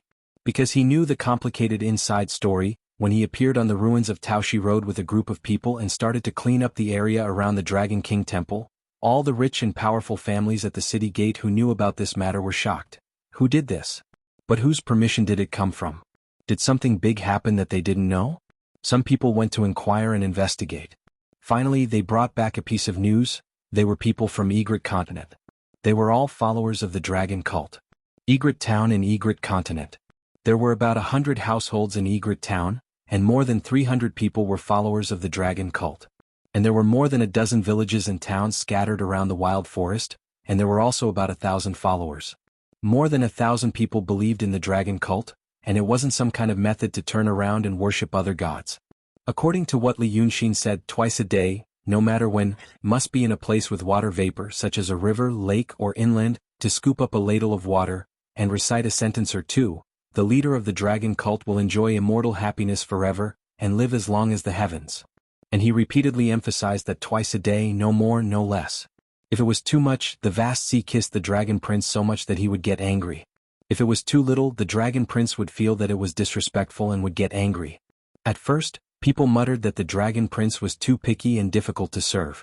But the dragon cult always gave some small things, for example toilet paper with some warning words written on it, a small cloth bag embroidered with a dragon head, and even 2 or 3 copper coins that were said to be blessed by the dragon prince. It was not given to everyone. Instead, it was given to a few believers who went to worship at a certain time every day. They were all poor fishermen, mountain people, and farmers. The rich people of Egret Town didn't care about these things, but for others who might not be able to pull a piece of new cloth for several years, these small things were attractive enough. So even if they were tired, they would still go and take a look. Since they wanted to see it, then they would just recite it. Slowly they found the benefits. For example, their family lived in the Pamir Mountains northwest of the wild forest, and occasionally went to Egret Town to exchange some game for salt, but suddenly heard about the dragon cult. Anyway, they had to go back the next day, so they were not in a hurry, so they went to Nanshan to take a look.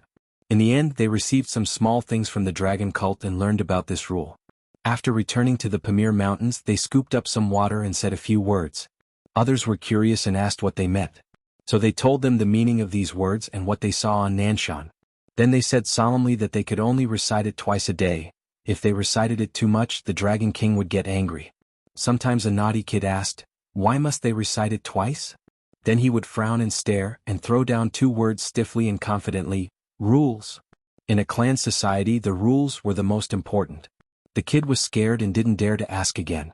This was a very prestigious thing.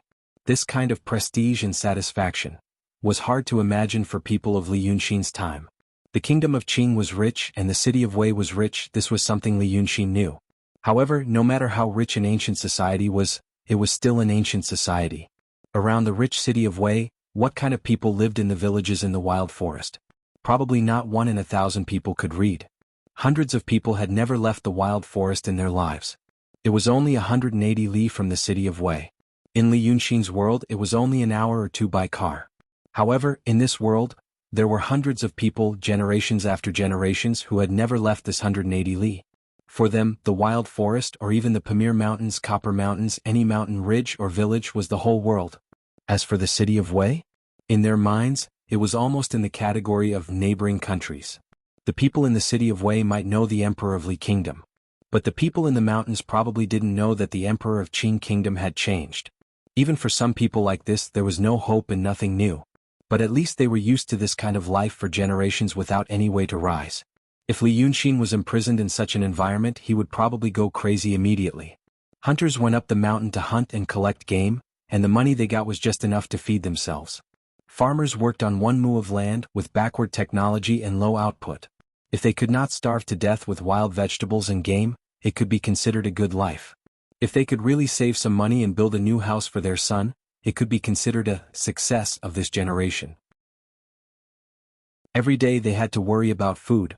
This was only a big thing. What they saw and talked about was the people in the village. A month ago, the Niu family's daughter-in-law woke up in the middle of the night to find a snake coiled up on the windowsill. This matter could be talked about for a whole month without getting tired of it. And when they saw the Niu family again, they would feel strange. The snake was a little dragon. Their family had a little dragon coiled up in the middle of the night. Who knew if the child in the Niu family's daughter-in-law's belly was going to be successful?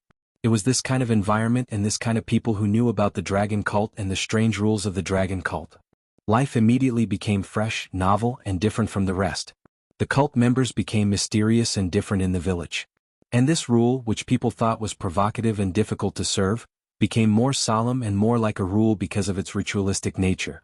Probably everyone had experienced it. Li Yunxin had also experienced it. A normal person who originally had a low position in society and had toiled his entire life. Once someone asked him about some ancient rule or rumor that only he knew, his originally dull and lifeless face immediately glowed with a different light. His whole person immediately became solemn and steady. Then he cleared his throat, glanced at the crowd and said slowly, "This matter, there is such a thing."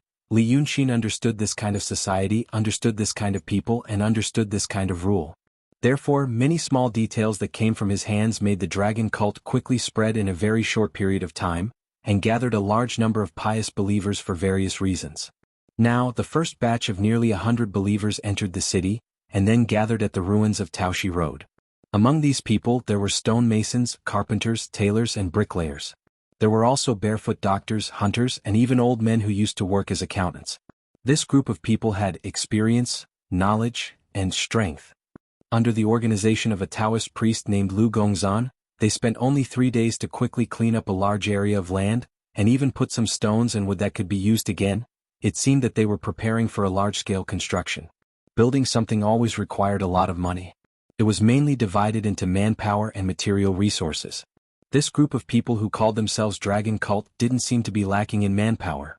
As for material resources, they had already boldly cleaned up a lot of suitable materials from the ruins.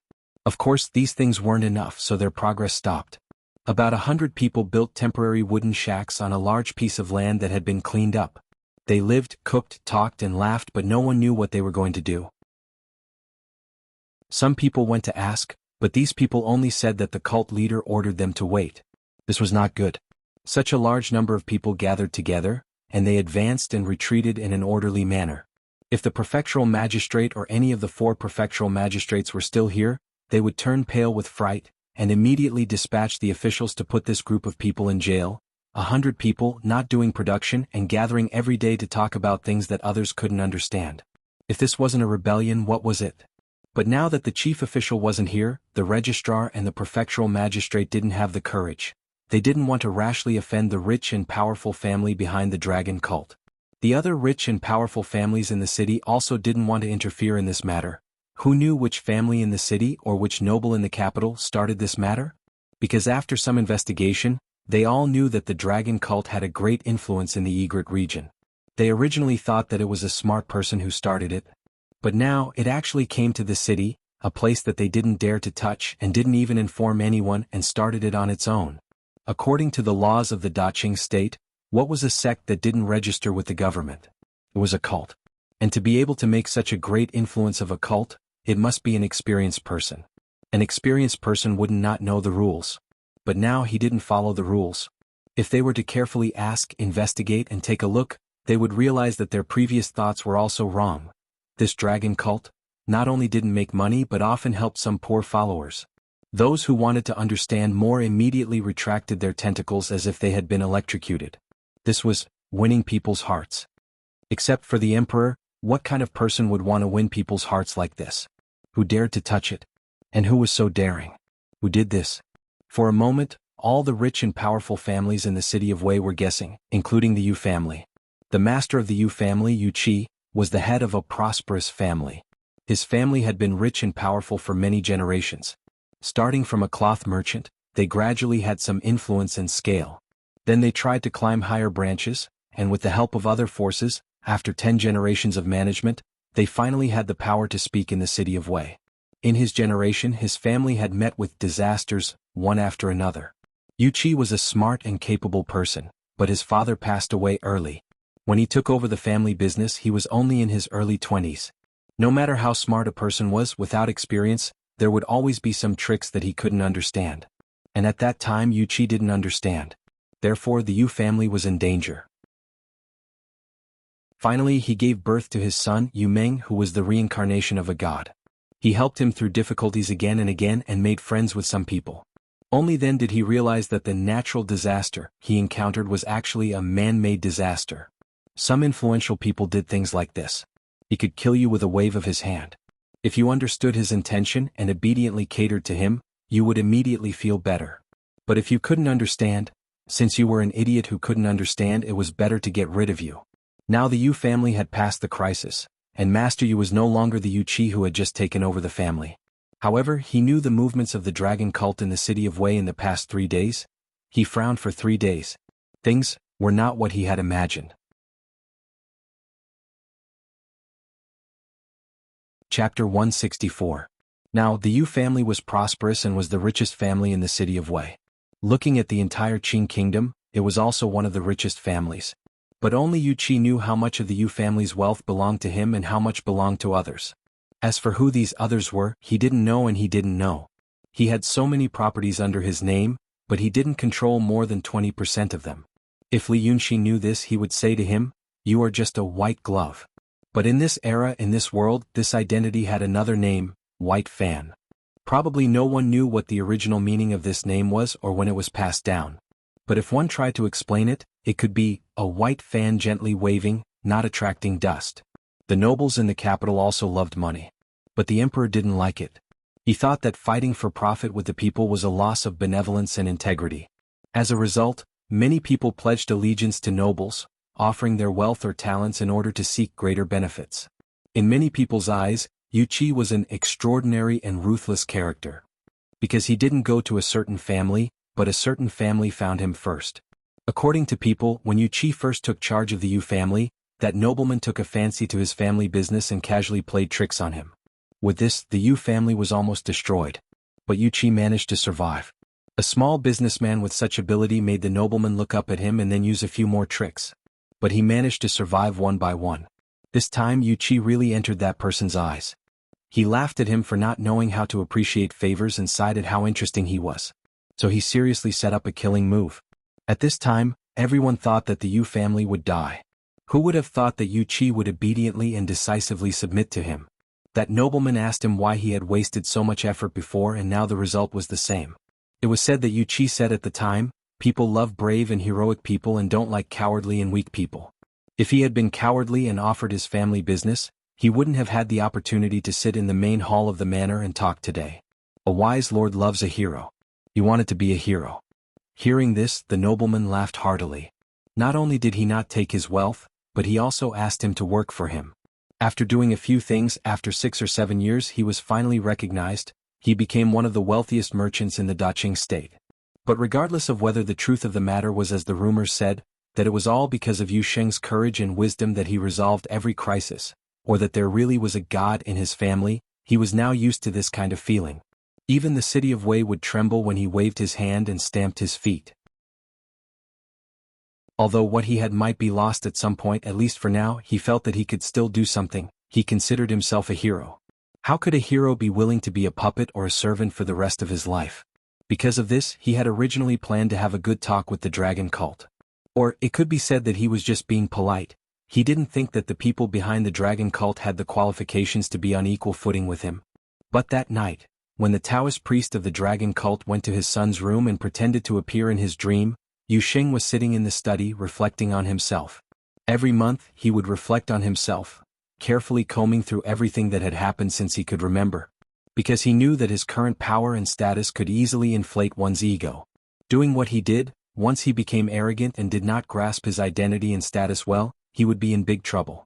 Unfortunately, like all the older people, after a period of self-reflection, he was dragged into the memories of the past. Then he heard the thunder and heard the servants say that something had happened in the city. He drank 3 cups of wine that night. At that time he was still tipsy and didn't feel much panic. Seeing that he was calm and collected, the servants who were originally anxious also calmed down.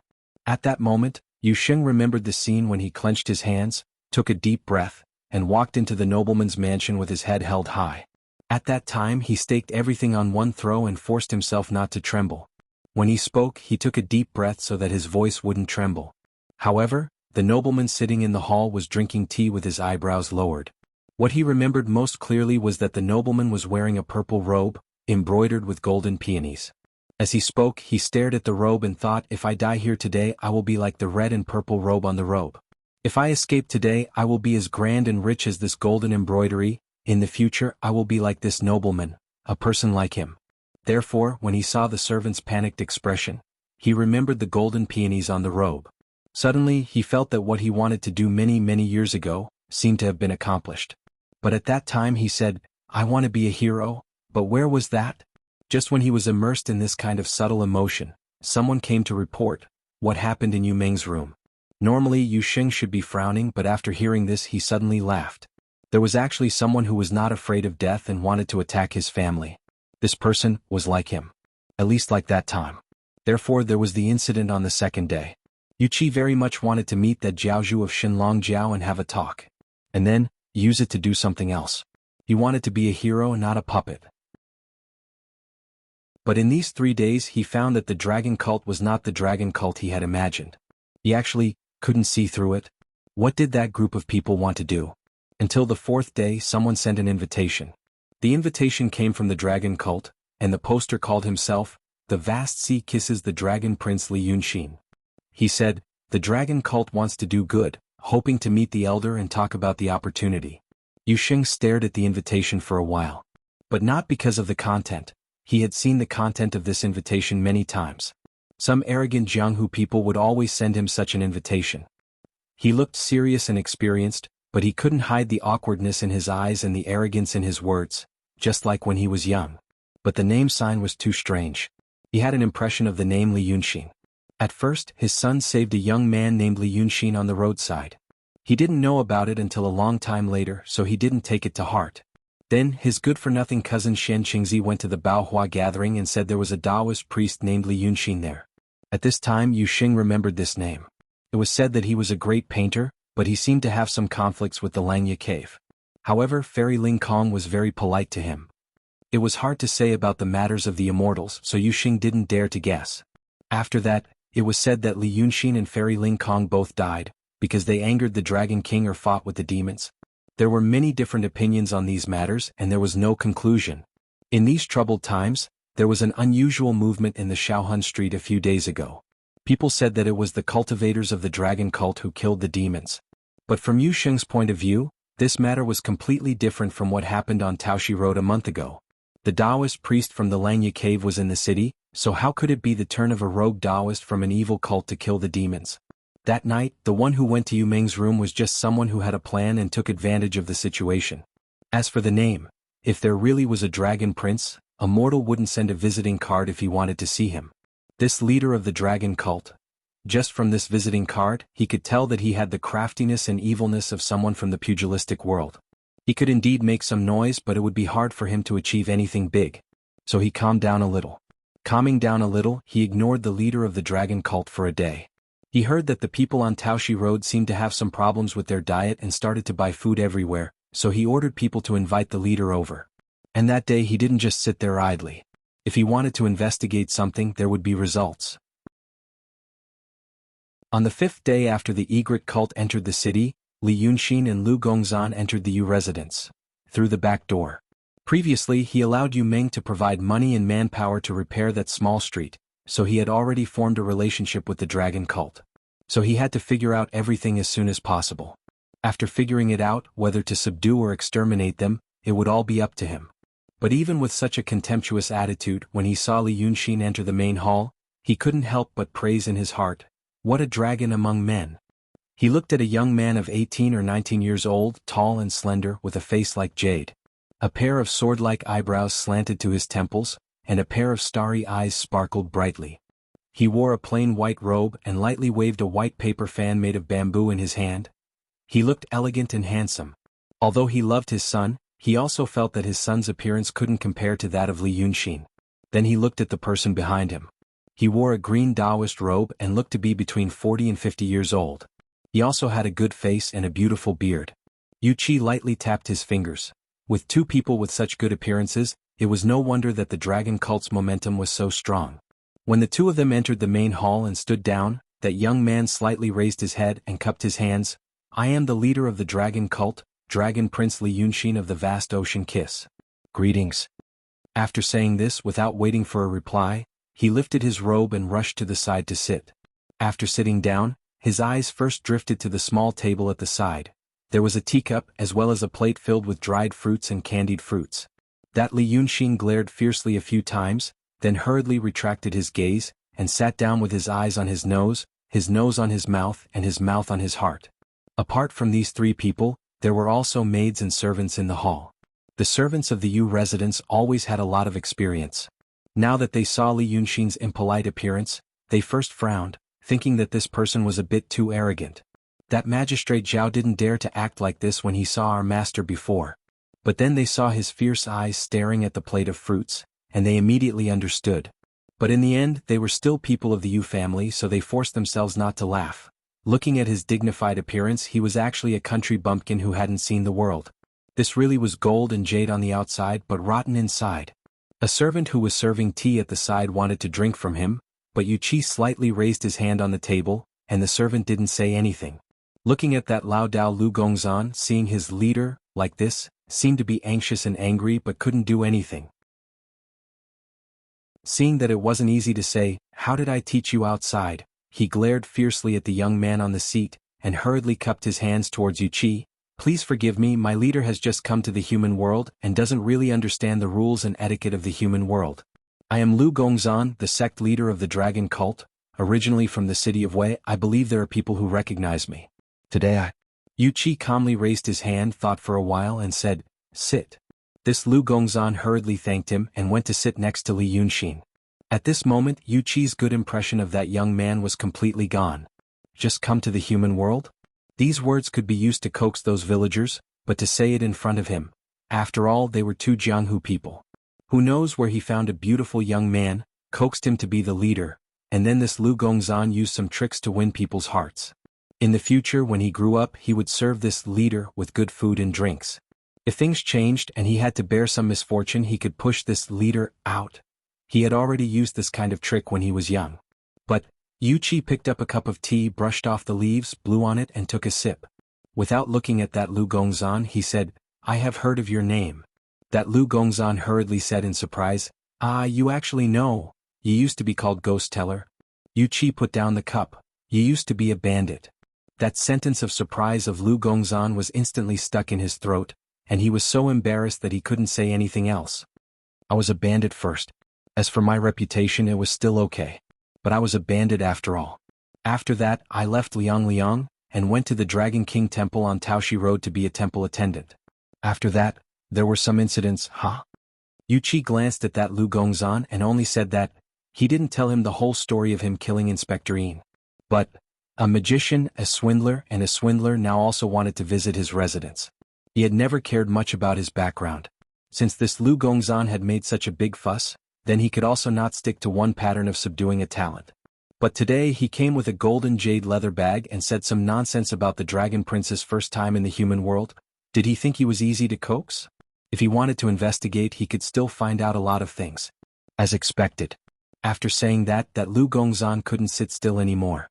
Sweat seeped out of his forehead, and he hurriedly stretched out his 2 hands, waving them in front of his body. But very quickly he felt that it was embarrassing and hurriedly put them down.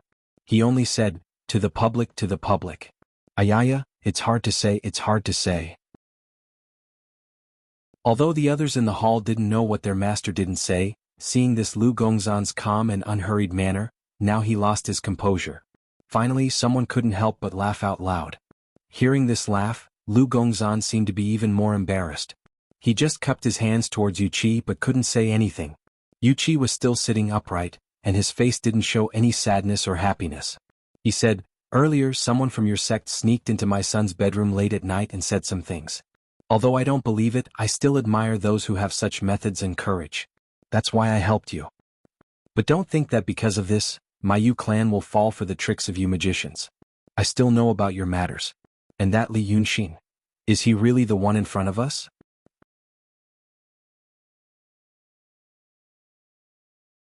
Chapter 165. Lu Gongzan looked troubled as if he was hesitating. But Yuqi smiled. The master of the dragon cult beside you is probably a fisherman, right? It's rare for him to have such a good appearance. He was originally in the Lu family village of the Changpu Lake. It's not easy for you to find him. After saying this, Lu Gongzan became even more exhausted. He didn't even have the strength to cup his hands. The show of power came fast and fiercely. It seemed that his momentum was really gone. As for the master of the dragon cult, he just sat there blankly and kept looking at Lu Gongzan. He didn't know what to do or what to say. Seeing the two like this, Yuqi laughed in his heart. He leaned back in the chair again. Someone had already replaced the cup of warm tea that he took a sip of. Tell me about your means. He felt more secure. He felt that he had roughly known the background of the other party. He just needed to hear some details that he didn't think of. For example, how did things develop? How could he be so bold? And he already had a vague inference about these things in his heart. It was his special skill to figure out the background of the other party with a few words. Lu Gongzan seemed to be finally convinced by him. He cupped his hands and said with a bitter smile, "You deserve your reputation. You're really a great man. Since that's the case, I won't beat around the bush in front of an honest person. I'll tell you everything. But if I tell you this, although you're a rich family in the city of Wei, you have to sit tight. The way we Jianghu people do things is quite different." Yuqi took another sip of tea and didn't say anything. Lu Gongzan snorted and said, "Do you know the general trend of the world now?" Hearing his words, his tone and his expression, the servant girl wanted to laugh again. Yuqi's face remained calm. He said indifferently, "Tell me about the general trend of the world." That Lu Gongzan seemed to want to regain some ground because he had just suffered a blow. Therefore he coughed twice and circulated his qi before speaking in a deep voice. "Today the Daqing state is at peace and the emperor is ruling from above. This is the era of peace and prosperity that the sages mentioned. As for the heroes of our generation, if we want to make a name for ourselves, we need a chaotic world. I, Lu Gongzan, have been lurking in the city of Wei for so many years. I have learned some divine Taoism and have been waiting for the right time. Now the time has finally come. Magistrate Zhao is no longer in Weiqing and the 3 prefectural magistrates are no longer in their positions. The people inside and outside the city are in a state of panic and don't know where to go. It's the best time for us to make contributions. Now, I've pulled this dragon cult together and gathered some people. After that, not only did I not collect money, but I also wanted to build irrigation works, build roads and open mines. In this way, the people inside and outside of Weiqing will be more and more loyal, and the dragon cult will be more and more powerful. When the next magistrate comes to Weiqing, the dragon cult will already have tens of thousands of followers. How could he not value me as the commanding elder and the master of the dragon cult? At that time I will no longer be a Jianghu bandit, but a distinguished guest of the magistrate. When I have unified all the people in Weiqing and built a relationship with the magistrate, I will be able to live a carefree and happy life. Lu Gongzan was so excited that he left his chair and paced a few steps on the spot, but the only thing this plan lacks is you. Yu Qi pretended that he didn't understand and replied with an "oh" with a smile. That Lu Gongzan seemed to think that his words had coaxed Yu Qi. He smiled and said, "Building irrigation works, building roads and opening mines all require money. But this money is just like dung to me. You are a merchant's family, and you have had enough of being bullied by the officials in the city, right? I am here to help the dragon cult. When we succeed, you will be a friend of the dragon cult and I will share Weiqing with you." Yu Qi finally couldn't help but laugh very happily. Although his servants and maids weren't sure what their master was laughing about, they had to laugh along with him. They had to laugh or their master would feel bored. And they couldn't laugh or they would lose their sense of propriety. In the midst of such laughter, that Lu Gongzan showed a confused expression that appeared several times since he entered the hall. For public, why? Yu Qi stopped laughing. Everyone's laughter came to an abrupt halt. He shook his head and pointed at Lu Gongzan. "So the general trend of the world you mentioned actually refers to this city of Weiqing? Do you think this city of Weiqing is the world in your heart?" Lu Gongzan didn't know what to say. Yu Qi laughed again. "Let me ask you, even if this city of Weiqing is the world in your heart, if you want to build water conservancy, build roads, open mines, I will still pay for it. Have you ever thought that you are seeking death by doing this?" Lu Gongzan was even more confused. He blinked his eyes and his voice seemed to be trembling. Please, teach me." Yu Qi's face turned cold and he snorted. "Previously when I saw hundreds of dragon cult people running to Taoshi Road, I thought you had a powerful background. Now it seems, it's because you don't know death." "What? Jianghu people, hee. You uncultured people think that just because you know a few words, have some smarts and understand the common customs, you deliberately speculate the general trend of the world? My Yu family is bullied by the officials in this city of Weiqing? Ah, what a joke. Even the magistrate of Weiqing, Zhao Su, had to send an invitation to see me." Lu Gongzan's face became paler as he listened. He stood still and seemed to be at a loss. Yu Qi stopped laughing and stared at Lu Gongzan for a while and snorted coldly. "Building water conservancy, building roads, opening mines, is that something people like you can do? Recruiting followers, gathering people, is that something you can do? You openly bought people's hearts under the bright sun. Do you want to make friends with that magistrate? You are rebelling." Hearing this, Lu Gongzan took 3 steps back and sat back on the chair. He was stunned for a while with a pale face and then he hurriedly said, You save me, save me." Yu Qi shook his head slightly, looked down and drank a few mouthfuls of the new tea and then said, "It's not impossible to save you. I just said, it depends on whether you want your life or money." Lu Gongzan said blankly, "I don't have, it's your dragon cult." Yu Qi put down the teacup and looked at him. "There are some things you can't do but some people can. I think you are a smart person but your identity and status make you ignorant. People of different levels have different views on things like knowledge. In the eyes of those fishermen and farmers, they see their homes, their villages and towns. What about you? Are you a hero in the city of Weiqing?" Yu Qi shook his head and smiled slightly. "It's a pity in the past. If I knew there was such a person like you, I wouldn't have let you be buried for so long. A person like you at your level is already far-sighted. You can see the situation of the Weishui River in the city of Weiqing. But to talk about the general trend of the world is not something you can see." Yu Qi said this and sighed slightly. He subconsciously looked down at his robe, purplish red with golden embroidery. He only took a glance. When he raised his head again, his tone was softer and calmer. Maybe it was because Lu Gongzan had been scared by him, or maybe it was just because he was in a good mood at the moment. "Building bridges and paving roads is done by the gentry and nobles. Because this is a good thing for the village and also a good thing for the magistrate. But if you people do it, it's not a good thing to say." Yu Qi thought for a while. "My Yu family is said to be a rich family but not a tyrant. Your dragon cult is just a motley crew and I don't have any interest in it. But I appreciate that you are a talent, so I will give you a chance." Speaking of this, he paused for a while. Lu Gongzan understood and hurriedly said, "Sir Yu, please give me a clear path." "This is a clear path. I will allow you to do what you said just now and I will give you money." Yu Qi looked at Lu Gongzan and said, "But do it in the name of the Yu family.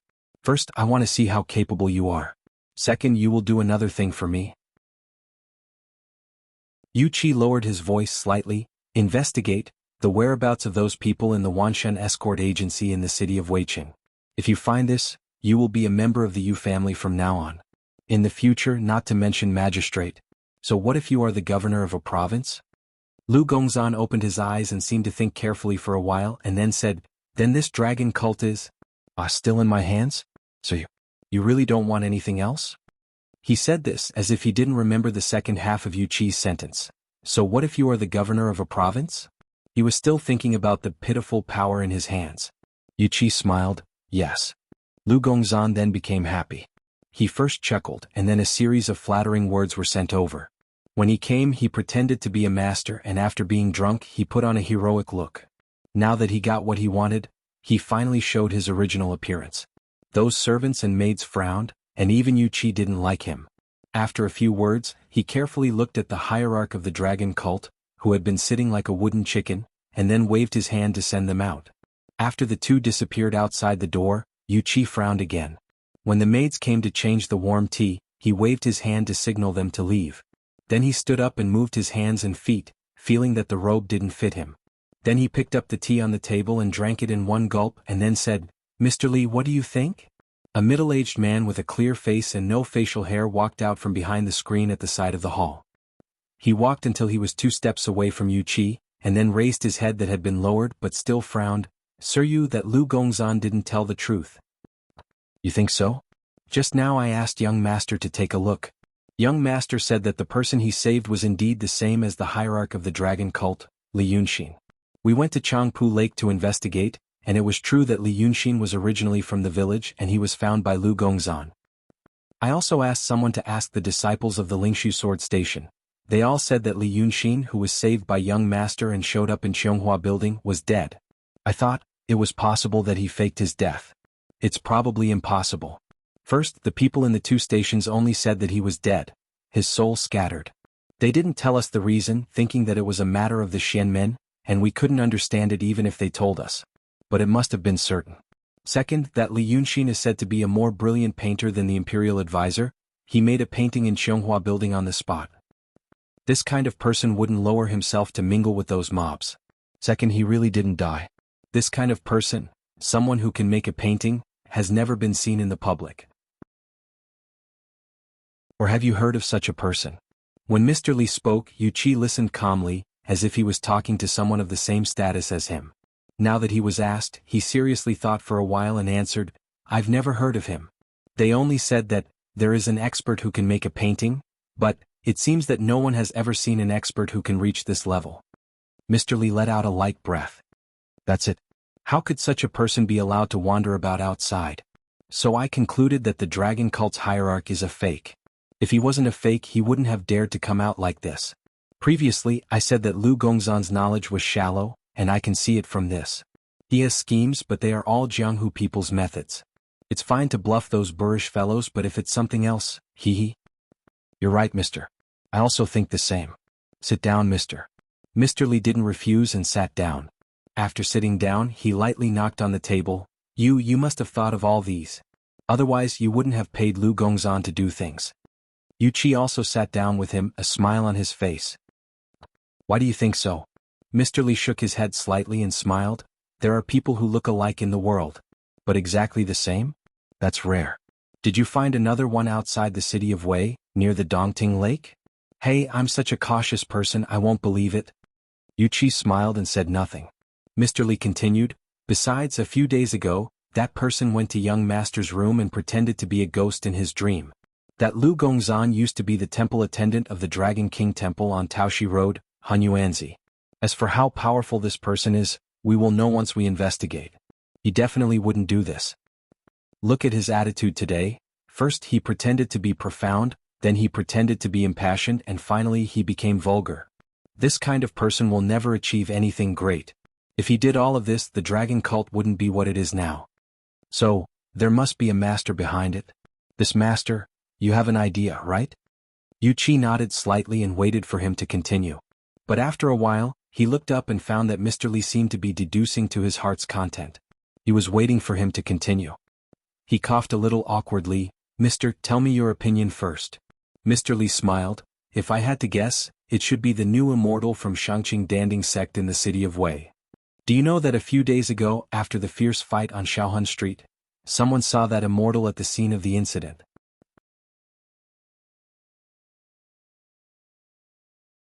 Chapter 166. Also, the dragon cult worships the dragon prince.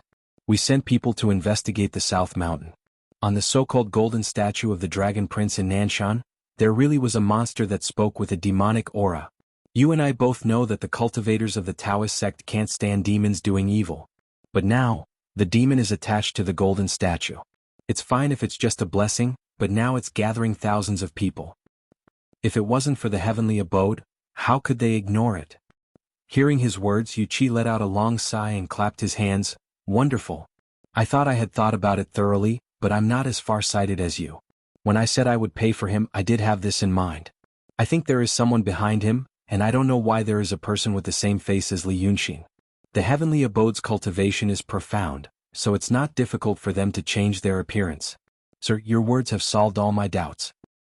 But in your opinion, what should we do next?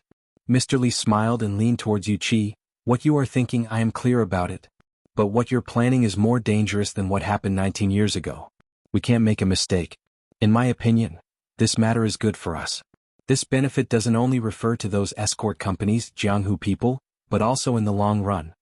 After saying this, he waited for Yu Qi's reaction. Yu Qi coughed and thought for a while, then said, Sir, you're right. Mr. Li smiled proudly. Then, let's wait and see. They'll probably say, let's wait and see. Li Yunxin put down the bowl and let out a long breath. This stall was set up by the roadside, selling sour plum juice. It was cooled with crushed ice and well water.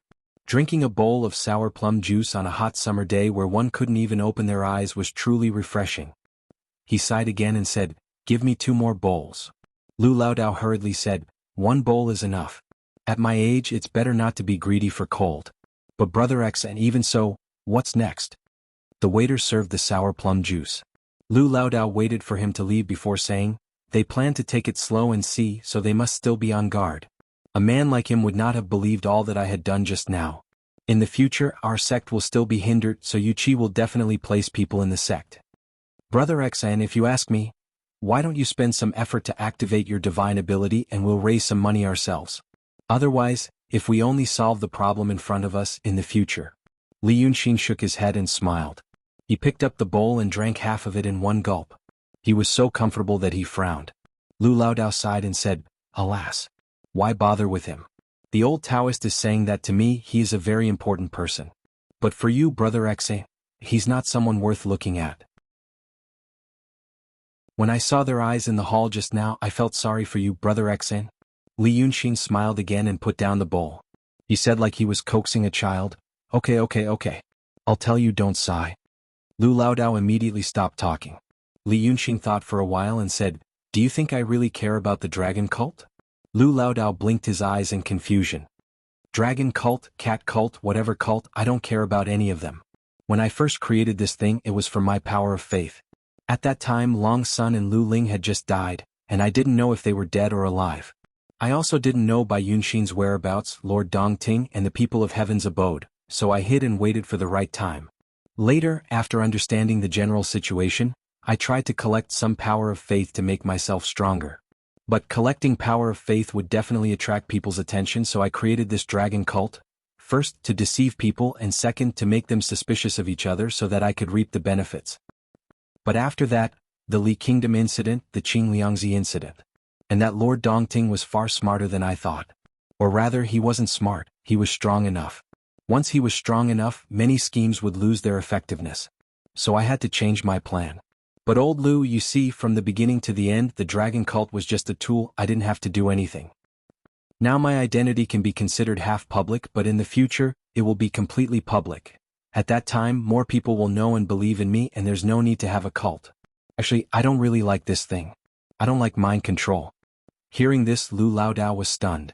After a while he said, Then, this dragon cult is useless now? Li Yunxin drank up the remaining half bowl of sour plum juice, and looked at Lu Laodao seriously. No, now it's very useful. Or this dragon cult, these ignorant people, these ordinary people, are the key to whether I can keep my life and then solve the problem in the city of Wei. These days I have been running back and forth doing a lot of things, saying a lot of words, just for the current situation. To let the people of the dragon cult enter the city, so that I can put on a show in front of someone. I've done all of this just for a single purpose. This purpose is the key to my victory, and this key can be achieved by using the dragon cult. The dragon cult is a layer of my cover, then it is another layer of cover for the dragon cult. I don't need it to cover for a long time, more than a month is enough. He made the matter sound so serious that old Taoist Lu frowned upon hearing it. In the end he couldn't help but breathe lightly. You can think about it in a few days. Seeing him like this, Li Yunxin laughed. Based on the current situation you probably can't understand it. But in a few days I will do some things and you will probably understand it. How smart you are depends on that time. Lu Laodao knew that he was a playful person, so he didn't ask further. However, although the purpose was a matter of life and death for both of them, he always had an inappropriate and relaxed sense of curiosity in his heart. Perhaps in this world, only when he was with Brother Xan and doing these things that were walking on a cliff on a tightrope, could he have this contradictory and strange sense of steadiness and relaxation. What Brother Xan did in the city of Wei was already a stroke of genius. He really didn't know what he would do this time. He had just entered the Xianmen, so he didn't know much about many things and backgrounds. However, it didn't prevent him from knowing the huge gap between the transcendent state and the true state. Lu Ling was at the peak of the transcendent state. His strength was far above Brother Xan, and he had many magic treasures. It was almost effortless for him to kill Dragon's son, who was at the same level as him. However, later when he fought with Bai Yunxin, the great demon of the true state, he couldn't fight back at all. Right now Yunzi in the city of Wei was a true state. If Brother Xan didn't set up so many deceptions to make Yunzi suspicious of the Lord Dongting, Bai Yunxin couldn't make a move. If it wasn't Yunzi, but a reckless man or a true state cultivator who thought highly of himself, today wouldn't have happened. It was good to be smart and think too much. However, he was afraid that he would meet someone smarter. At that time it would be a disadvantage. But he still wanted to know. In a few days when Yunzi saw through the truth, what else could Brother Xan do? Li Yunxin saw his expression and smiled. Hey old Lu, are you afraid? Lu Laodao sighed and smiled bitterly. It's good if I am afraid. But now I am really not afraid. The Taoist of the true state is in the city of Wei. We are going to die soon. But I am really not afraid. This is really, alas. Li Yunxin laughed out loud and pointed at him with her finger.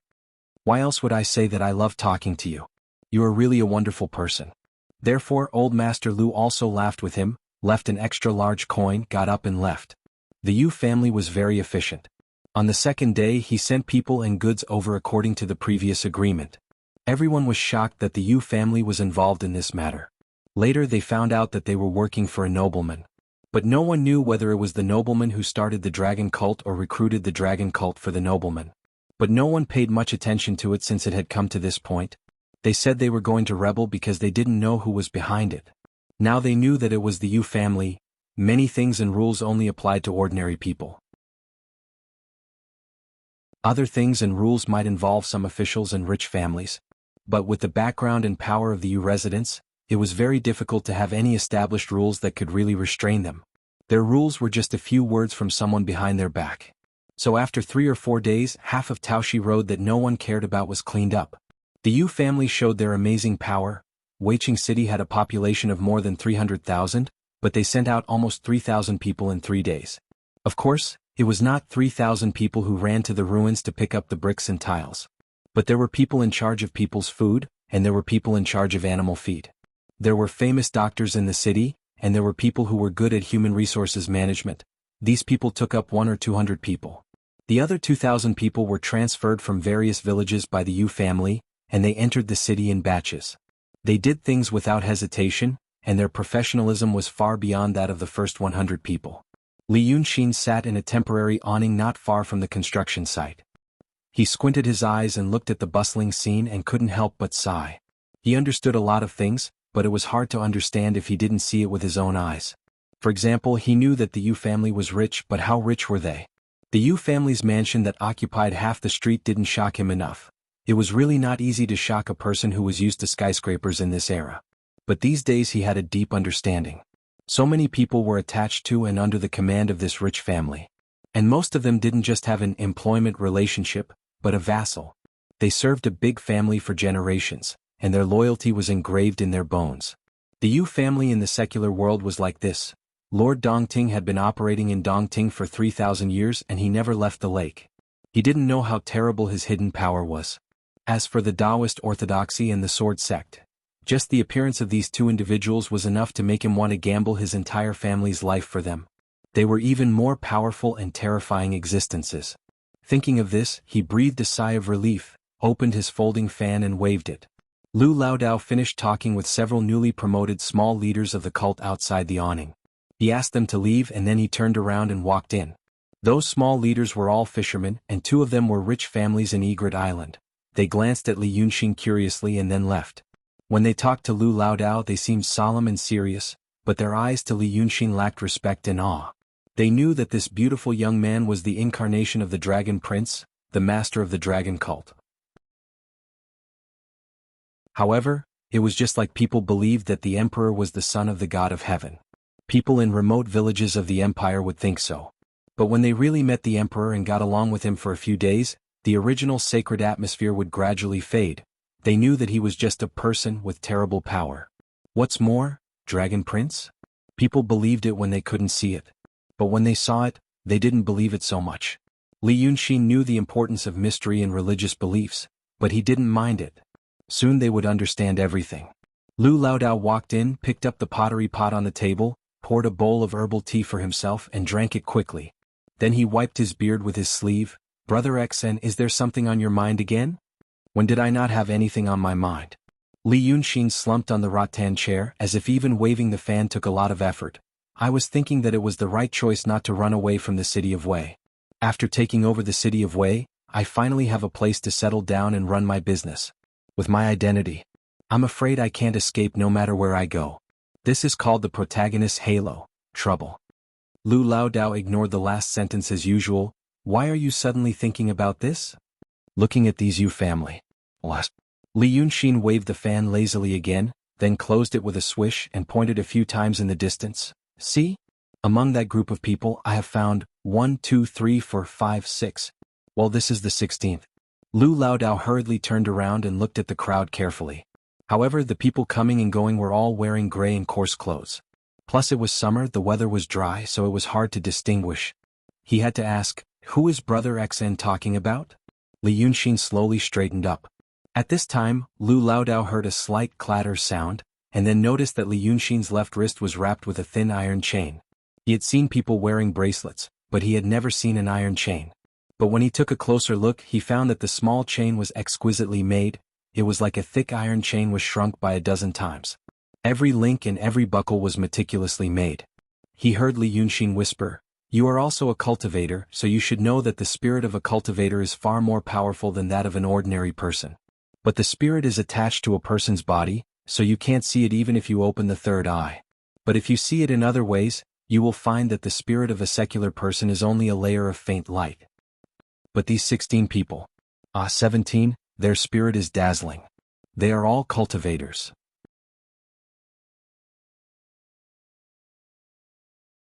Chapter 167. Hearing this, old Taoist Lu turned around abruptly. The emptiness realm's spiritual power that he had cultivated for over a month filled all the meridians in his body. In an instant, his hair stood on end and his sleeves fluttered even though there was no wind. "Brother Xen, have they come to kill us?" But Li Yunxing smiled and waved his hand. "Don't be so cruel. He's a guest from afar." He stood up and patted Lu Laodao's shoulder. Then Lu Laodao's spiritual power was calmed down. Laodao was slightly surprised. "Brother Xen, you..." The spiritual power increased and surged, but it couldn't be stopped immediately. It needed to be calmed down slowly. In Li Yunxing's previous world, people who practiced martial arts had to restrain their spiritual power after practicing boxing. But now Li Yunxing just patted it for him. Lu Laodao was surprised and then happy. "Brother Xen, you've improved again." Li Yunxing couldn't help but laugh. "What do you mean by improved? You speak like a beginner. The Chiki's body is a transcendent realm monster. Even without the power of will, the spiritual power will still increase slowly. Not to mention this season." He didn't care about the cultivators in the crowd. Instead, he walked out of the shed slowly, squinted his eyes and looked into the distance. Then he said slowly, It should be the bean seeds. Lu Laodao was a little confused. He didn't know why he suddenly said this. But Li Yunxin stood outside the shed for a while and patted the folding fan. Let's go. Since there are people here, let's go out of the city and have a look. After saying this, he flashed and appeared in the ruins outside the shed in the blink of an eye. With another step he was dozens of feet away. Lu Laodao didn't know why, but he knew that Brother Xan wouldn't just look at the scenery. Looking at the busy crowd behind him, he gritted his teeth and used his divine ability to catch up. Soon they went out of the city. There were 1 or 2 people following them. It was noon and the sun was scorching hot. The road was scorched by the sun. They walked on a smooth official road, of course smooth by the standards of this era, but it was still dusty. The road surface was not asphalt, but gravel mixed with sand. When it rained it would become muddy. As Li Yunxin walked, he used his fan to point at the road, the fields in the distance, and the barren hills in the distance. It's May now. It's time to plant beans. You know what beans are, right? As a result, Lu Laodao blushed. Well, I didn't used to produce, and Li Yunxin said, there are 3 kinds of beans around the city of Wei: sesame beans, white beans, and soybeans. Sesame beans were hard to boil and were mainly used to produce oil. White beans are not meant to be eaten but to be made into dyes. Soybeans, on the other hand, are common, but farmers grow the least of them. After saying this, Lu Laodao was stunned. Brother Xan, why do you care about this? Li Yunxin smiled slightly. It's not that I have nothing to do. It's very useful. Look behind you and see if there are people following you. Lu Laodao turned his head and glanced at them. 2 people. They are dressed normally. Hey, I also sent people to follow them in the past. But these 2, they are openly staring at us without any hesitation. It's understandable that they are bold. Li Yunxin shook his head. These people seem to be in the realm of conception or even the realm of emptiness. I think they are serious cultivators. That Yunzi is quite powerful, he can mobilize so many people in private. As for the realm of conception and emptiness in the secular world, they are powerful figures in a city or a place. At this time, asking them to work and disguise themselves as spies, they can't suppress their pride. Low-level cultivators are more like humans. This is human nature. But speaking of the bean seeds, old Lu, do you know what it means? He often changed the topic abruptly. In the past, Lu Laodao couldn't get used to it. But now he was used to it. He put the 2 people behind him and naturally continued, well, food is the most important thing for people. These are just non-staple food? Li Yunxin smiled while walking. You see, I was right. Your standard of living in the city of Wei is really middle class. You have a business, you own real estate, you eat white rice for 2 meals a day, and sometimes you eat meat and drink wine. Your life. Even the rich landlords in some remote places can't compare with you. But the city of Wei is a prosperous place. Alas. When you were in Nanshan you should know what your girl eats, right? Lu Laodao blushed but didn't deny it. Brother Xn, now that you mention it, it's true, she eats a lot of sweet potatoes. Fortunately you have sweet potatoes here which have a high yield. Li Yunxin sighed. Even so, many people still can't have enough to eat. Look at the continuous fields outside the city, none of them belong to those farmers. What really belongs to them is just some corner of the barren land. They rely on those fields to dig for food. Then they also plant grains and beans on those fields for several big families in the city. Look to the west, a field, in a few days bean sprouts will be planted. Hemp beans are extracted, and the oil dregs and bean cakes are the reward for those tenant farmers. The white beans are sent to the farms near the capital to improve their color. The Daqing state is still white. These things are the staple food you mentioned. The staple food we usually eat is the best non-staple food for those tenant farmers. Lu Laodao was stunned. These people, are they really like this? You think they are bitter? And this is good, in the city of Wei, near the city of Wei, the first city of the Qing kingdom. You can't think of the more remote places, but I can. Unknowingly, Li Yunxin had walked a long way with him, and the city of Wei behind them had almost turned into a green shadow. But it's not your fault. Even in my time, well, in other places, if you tell someone that there are officials with a monthly income of 2,000 coins, which is equivalent to 1 tael of silver, a lot of ignorant people will jump out and ridicule you for being ignorant. How can someone have such a low income? They don't know that the city and region they live in doesn't represent the whole world. Li Yunxin became talkative and talked non-stop. However, Lu Daoist was dumbfounded. First, he didn't know why Brother Xian cared about these things. He didn't look like someone who cared about the country and the people. Second, he sighed. Brother Xian really knew how to understand these things and in such detail. He was like an immortal, but he didn't care about his identity. When Li Yunxin paused and turned his head to glance behind, Lu Laodao finally had time to ask, "I didn't know what Brother Xian said before. It's a pity that someone like you, Brother Xian, knows these things better than me. But, what are you going to do? Brother Xian went to the Yu mansion before. Did you plan to ask for some benefits for the people?" "You think too much. I can't control them. Since ancient times, reform has never ended well. I don't want to get involved in this. Besides, I'm not talking about the suffering of the people. I just want you to understand the importance of the bean seeds." Li Yunxin stopped.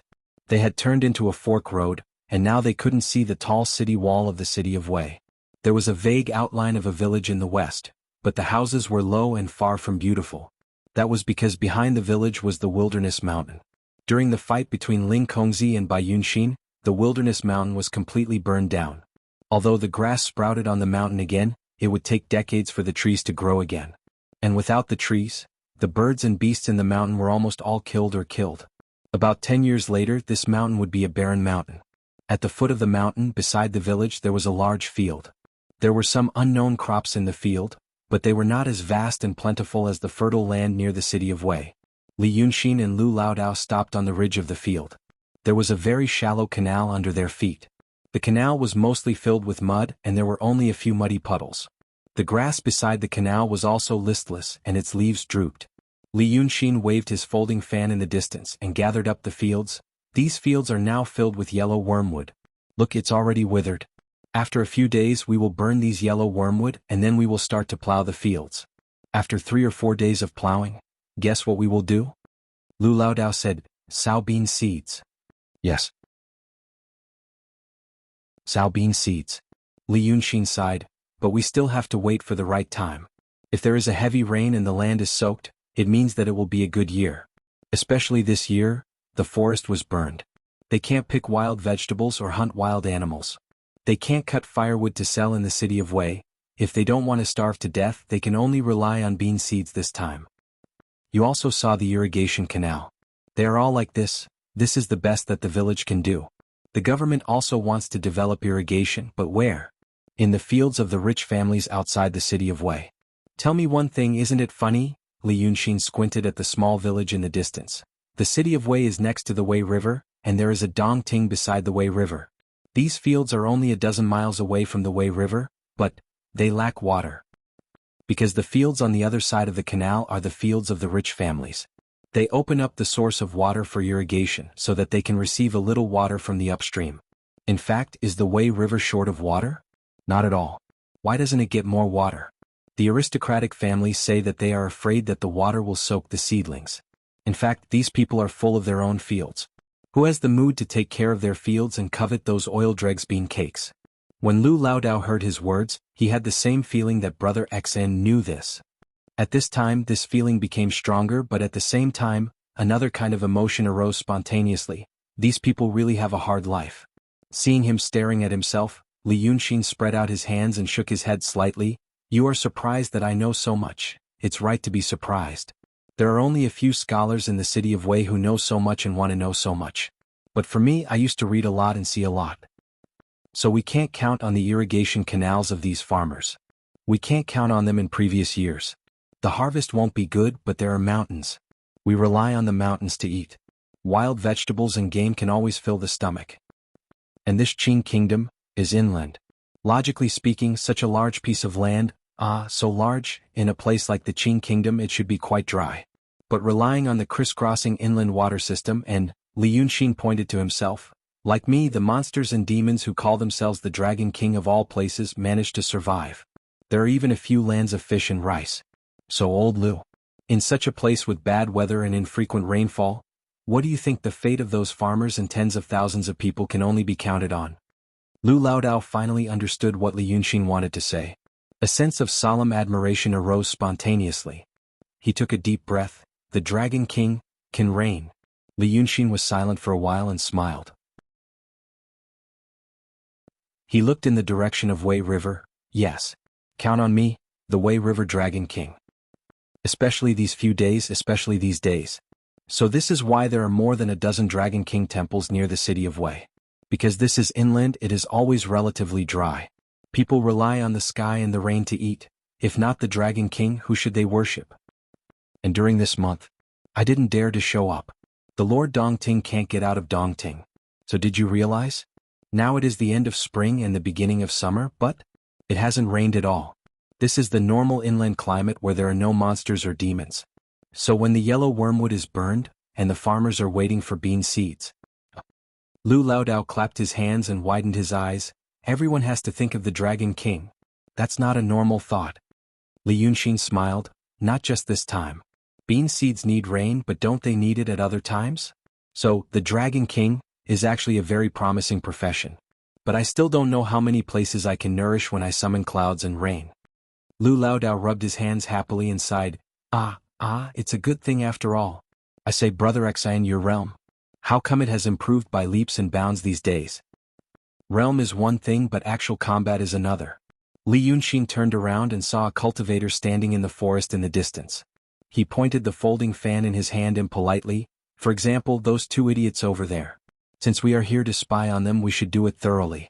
Now they are standing behind the tree. They feel that it's disgraceful to curl up and hide somewhere. But if they stand on the road carelessly, we will find them. They are wavering between a whore and a monument. I feel very distressed when I see them.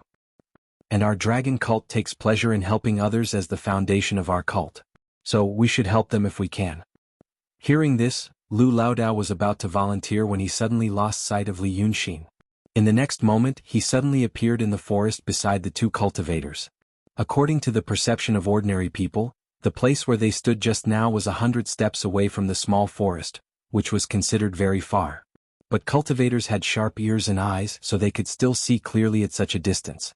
Lu Laodao originally planned to follow them, but when he saw the situation in the forest, he was immediately stunned. He saw that Li Yunxin had revealed his fiend god avatar the moment he appeared. His sideburns were as white as snow, and his antlers were as red as blood. He grabbed a cultivator who was only half his height in his hand.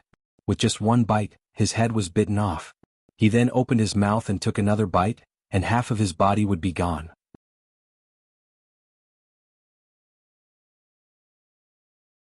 Chapter 168. The toughness of an emptiness realm cultivator's body was far beyond the imagination of mortals. However, in the mouth of the fiend god, such a body was like a soft, pale man. The other cultivator was a Taoist priest from the neighboring Ping city. His Taoist name was Chang Pingzi. He used to study under Yunzi, so he was summoned here because of the relationship between master and disciple. He used to learn Taoism in the heavenly cave, then went down the mountain to train in the secular world. He followed his master's orders and didn't provoke those scary big demons. He only killed small demons and was worshipped by the people in the city. Who would have thought that the fellow Taoist beside him would be taken away so easily? Cultivators did think that they might die. The path of cultivation was not smooth. There were all kinds of tribulations waiting for them. However, they thought that they might die due to bad luck, die of chi deviation, die of old age as a mortal, or die a heroic death after a fierce battle with a big demon. They didn't think that they would die like this. They didn't even have time to make a Taoist spell or pick up a talisman before they were eaten. At this moment, Chang Pingzi was dumbstruck. In his field of vision, there was only the fiend god's body, which was like an iron tower that covered the entire sky and covered the earth. All he could see were dark green iron scales, splashing bright red blood, mutilated limbs, torn muscles, and broken bones dyed red with blood. He heard the remaining half of his companion's body fall to the ground like a pile of mud. In an instant he was awakened from his dazed state. His eyes widened and he screamed suddenly. He took out a handful of talismans from his sleeve and threw them out in a daze. He only had time to look at the fiend god's horns and hair before he ran away while shouting. An emptiness realm cultivator had some tricks up his sleeve if he wanted to escape. Li Yunxin saw a cloud of dust on the official road. The Taoist priest appeared 100 steps away. However, he didn't chase. He just raised his hand and stretched out his index finger. The air at the tip of his finger suddenly became distorted, and then a bright white light suddenly appeared. With a hissing sound, a twisted and scorching trail was instantly drawn in the air, and it hit the Taoist priest in the middle of the smoke 100 steps away. A miserable cry came from afar. The figure in the distance paused for a moment but did not fall. Blood splattered all over the ground, but he ran even faster. Then Li Yunxin put down his hand and turned to look at Lu Laodao. The massacre ended within 2 breaths of time. and there were no signs of human habitation nearby. As soon as Chang Pingzi's shouts disappeared, the cicadas in the forest began to chirp again, creating the background sound of summer.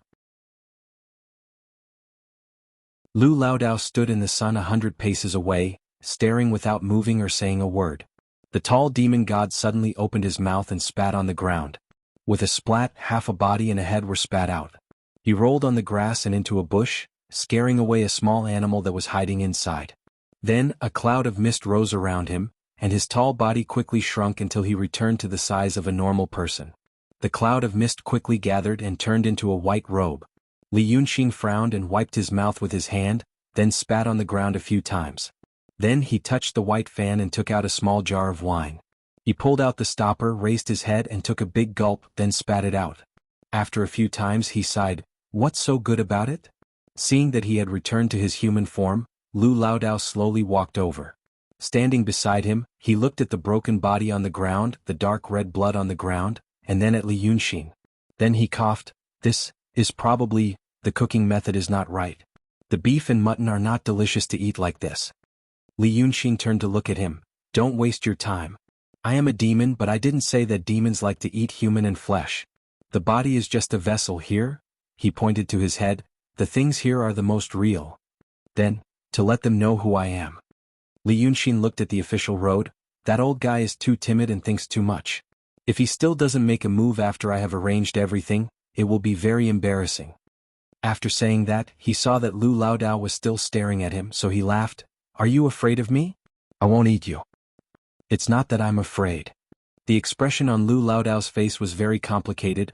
"I heard what Brother Xan said before, so I didn't think too much about it. Now that I saw you with my own eyes. Get used to it." "I'm getting used to it. But you have to be careful these days," Li Yunxing said as he walked towards the direction of the city of Wei. When passing by the corpse in the forest, Lu Laodao couldn't help but look at it a few more times, but he didn't say anything. That Yunzi guessed whether I was Dragon Son hatred or not, but it was just a guess.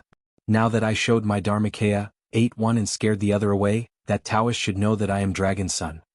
Li Yunxing said as he walked. He will have a lot of ideas, but he will make up his mind in the end. I don't know much about the things in Daotong, but I know that some of my family members were killed by some demons. Whether it is for benefits or reputation, I have to do something. So now, it is our declaration of war against him. Lu Laodao followed behind him and didn't say anything. It seemed that he needed some time to digest what he had just seen. Li Yunxing didn't explain more about what had just happened. He believed that the old man would quickly make him adapt to the fact that he was now on the side of demons and fighting against the righteousness of the world. This kind of thing always sounded cool, but not many people could really be a villain, to their heart's content. Yes, unconsciously. How did I become an evil villain? This thought flashed in Li Yunxing's mind and he couldn't help laughing. Lu Laodao didn't know what he was thinking, but he had his own ideas. However, after walking a dozen steps, he caught up to Li Yunxing from a distance of a few steps. After walking for a while, he said absent-mindedly, "Ordinary people don't have any rules when they fight. Scratching, and biting when provoked were all human nature. But the teeth aren't that sharp, they can't bite. Biting and eating are two different things." "Yes, two different things," Li Yunxing said. Lu Laodao let out a sigh of relief in his heart. He didn't know what he was happy about. Then he began to talk about business as if he had forgotten all his worries. "But there is still one thing I don't understand. Brother Xan, now that you've entered the city, you want Yunzi to think you're hatred. But hatred and Qi Wen are both Dragon Son. Brother Xan calls himself Qi Wen, but you want him to think you're hatred. What? Because hatred has a bad reputation." Li Yunxing turned around and smiled at him. A quarter of an hour ago, this person had just bitten off a cultivator's head. Yazi's territory, I also heard it from others. It said that it's in the Yi Kingdom and the Li Kingdom. But you've heard of him, right? What do people say about him? Hatred must be avenged, right? They also say he's cruel and impatient. A few days ago when I was wandering in the city, I really saw a woman with a child. The child was crying, and the woman said long air would take him away if he cried again. Although the child ignored her and didn't do anything, it was obvious. Long air and hatred don't have a good reputation. But Qi Wen, what's the reputation of the Dragon King temple you built before? Lu Laodao thought for a while. Well, to be honest, everyone in the city of Wei knows Qi Wen.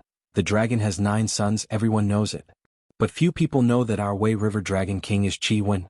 According to the old people, and I used to think so, our Wei River Dragon King is really a divine dragon. It's said that a long time ago, the divine dragon did show his divinity here. But let's talk about Qi Wen. There's nothing to be afraid of. In the past, the ninth young master ate people, but the number of people he ate in a year, sigh. In this city of Wei, there were at least 100 people who died of illness, violence, old age, starvation and cold in a year. Those he harmed, no one really paid attention to. Li Yunxin patted his folding fan. That's it. Qi Wen has a good reputation. A few days ago I told you about people's power of faith, strong faith and weak faith. But there's one thing you haven't thought about. If you do a favor to someone, that person may not be grateful to you. Instead, he may be greedy. But if you hurt someone, just once he will remember it. It's hard to make people worship and respect you. But it's too easy to make people fear you. So if that's the case, why do monsters show their supernatural power to do good? You know, if you help someone this time and don't do it next time, that person may scold you as a god. But if he scolds you, you immediately go to his house at night and eat his son. I guarantee that his whole family will remember you for the rest of their lives, and will fear and hate you intensely. What a strong faith it is. Lu Laodao exclaimed, didn't they say, evil people will be eliminated by Dao Tong? That's the first reason. Li Yunxin sighed slightly, I only knew about this a few days ago. Fortunately, I didn't go the wrong way. You know there are yin and yang in the world, and yin and yang are important in cultivation. It's the same principle with the power of faith. Good and evil will give people strength, but just like yin and yang, they will restrain each other. It's not easy to have good thoughts, but it's easy to have evil thoughts. But the power of faith obtained by being feared and hated by people will also make people violent and impulsive. This is not a good thing. I was confused before. A big demon like the ninth young master could run amok in Wei River and city of Wei, and he also needed to eat the power of faith. But why was he so cautious? You see, he ate Li Yaoxi's concubine. She was the family of a governor. If people knew about this, it would cause a big uproar. But he only ate at night and didn't show up much. Then he ate others? He ate in the temple in the wilderness outside the city. Think about the big demon who wore the skin of young Master Qin. He ate the souls of domestic animals and beasts, but he didn't eat people easily. I originally thought it was a bit far-fetched to explain these things with reasons like, love your nest, and don't eat the grass near your nest. But now I know, even if they think that good thoughts are something they don't want the faith of evil thoughts. Lu Laodao's attention was attracted by this novel explanation. He frowned and thought for a while and felt that it made sense. For a moment he felt that he knew the secret of the cultivation world, and his heart was itching. He asked hurriedly, why don't they want the evil thoughts? That hatred, in this case, isn't it evil thoughts? Li Yunxin shook his head slightly, I don't know about that. My friend in the city also doesn't know about the effects of evil thoughts. It's just that he has been a yin master for a longer time than me, and he has more information channels, so he knows a little bit. Lord Dongting should know. Otherwise, why would he turn into priestly to eat people? But he won't tell me. But no matter what, I know that the power of faith brought by good thoughts and evil thoughts, to a certain extent, they are mutually exclusive. Li Yunxin sighed softly. If Yunzi is smart enough, he will make a fuss about this. If he is not smart enough, then he is dead. Yunzi frowned slightly, looking at Chang Pingzi who was sitting paralyzed on the ground. This was an emptiness realm Taoist, more than 130 years old this year. He was a disciple of the emptiness realm in his early years, but his aptitude was ordinary. However, Yunzi used to be a secular person, and later became a cultivator. Therefore, he knew that aptitude was not the only standard to judge whether a cultivator was worth befriending. Therefore, with the tactful attitude of a secular person, he treated almost everyone well, naturally, according to the standards of the cultivators. Therefore, when Chang Pingzi was sent to another sect after he was over 100 years old and was stuck at the early void realm, this void realm Taoist with ordinary aptitude still had a good impression of Yu Yunzi and still respected him as his master. This time, the more than 30 cultivators that Yunzi secretly gathered were probably in the same situation. Some were once his disciples and had feelings for him. Some had received a favor from him and owed him a favor, and had told him something along the lines of, I will repay you in the future. For cultivators, the phrase, I will repay you in the future, was not something that people in the secular world would say casually. No one liked to owe others a favor because it could lead to a catastrophe. Because of this, Dao Tong and Kenzo did not advocate close master and disciple relationships, and only needed to follow the rules. But Yunzi cleverly used the set of rules that had been passed down for thousands of years, and won the favor of many people. Now this Chang Pingzi, who came because of their past relationship, sat paralyzed on the ground, muttering the same words over and over again. Catastrophe, catastrophe, it is a catastrophe after all. That terrible demon hid his ocean of chi and mountain of snow with a tyrannical spiritual power while he was escaping. There was a huge gap between their realms. Chang Pingzi endured the terrible pain of losing his power and returned to the station to explain the details. Now his whole body was slowly losing consciousness. He felt that this was a catastrophe. If he did not have that friendship, he would not have come to help his former master. And he would not have ended up like this.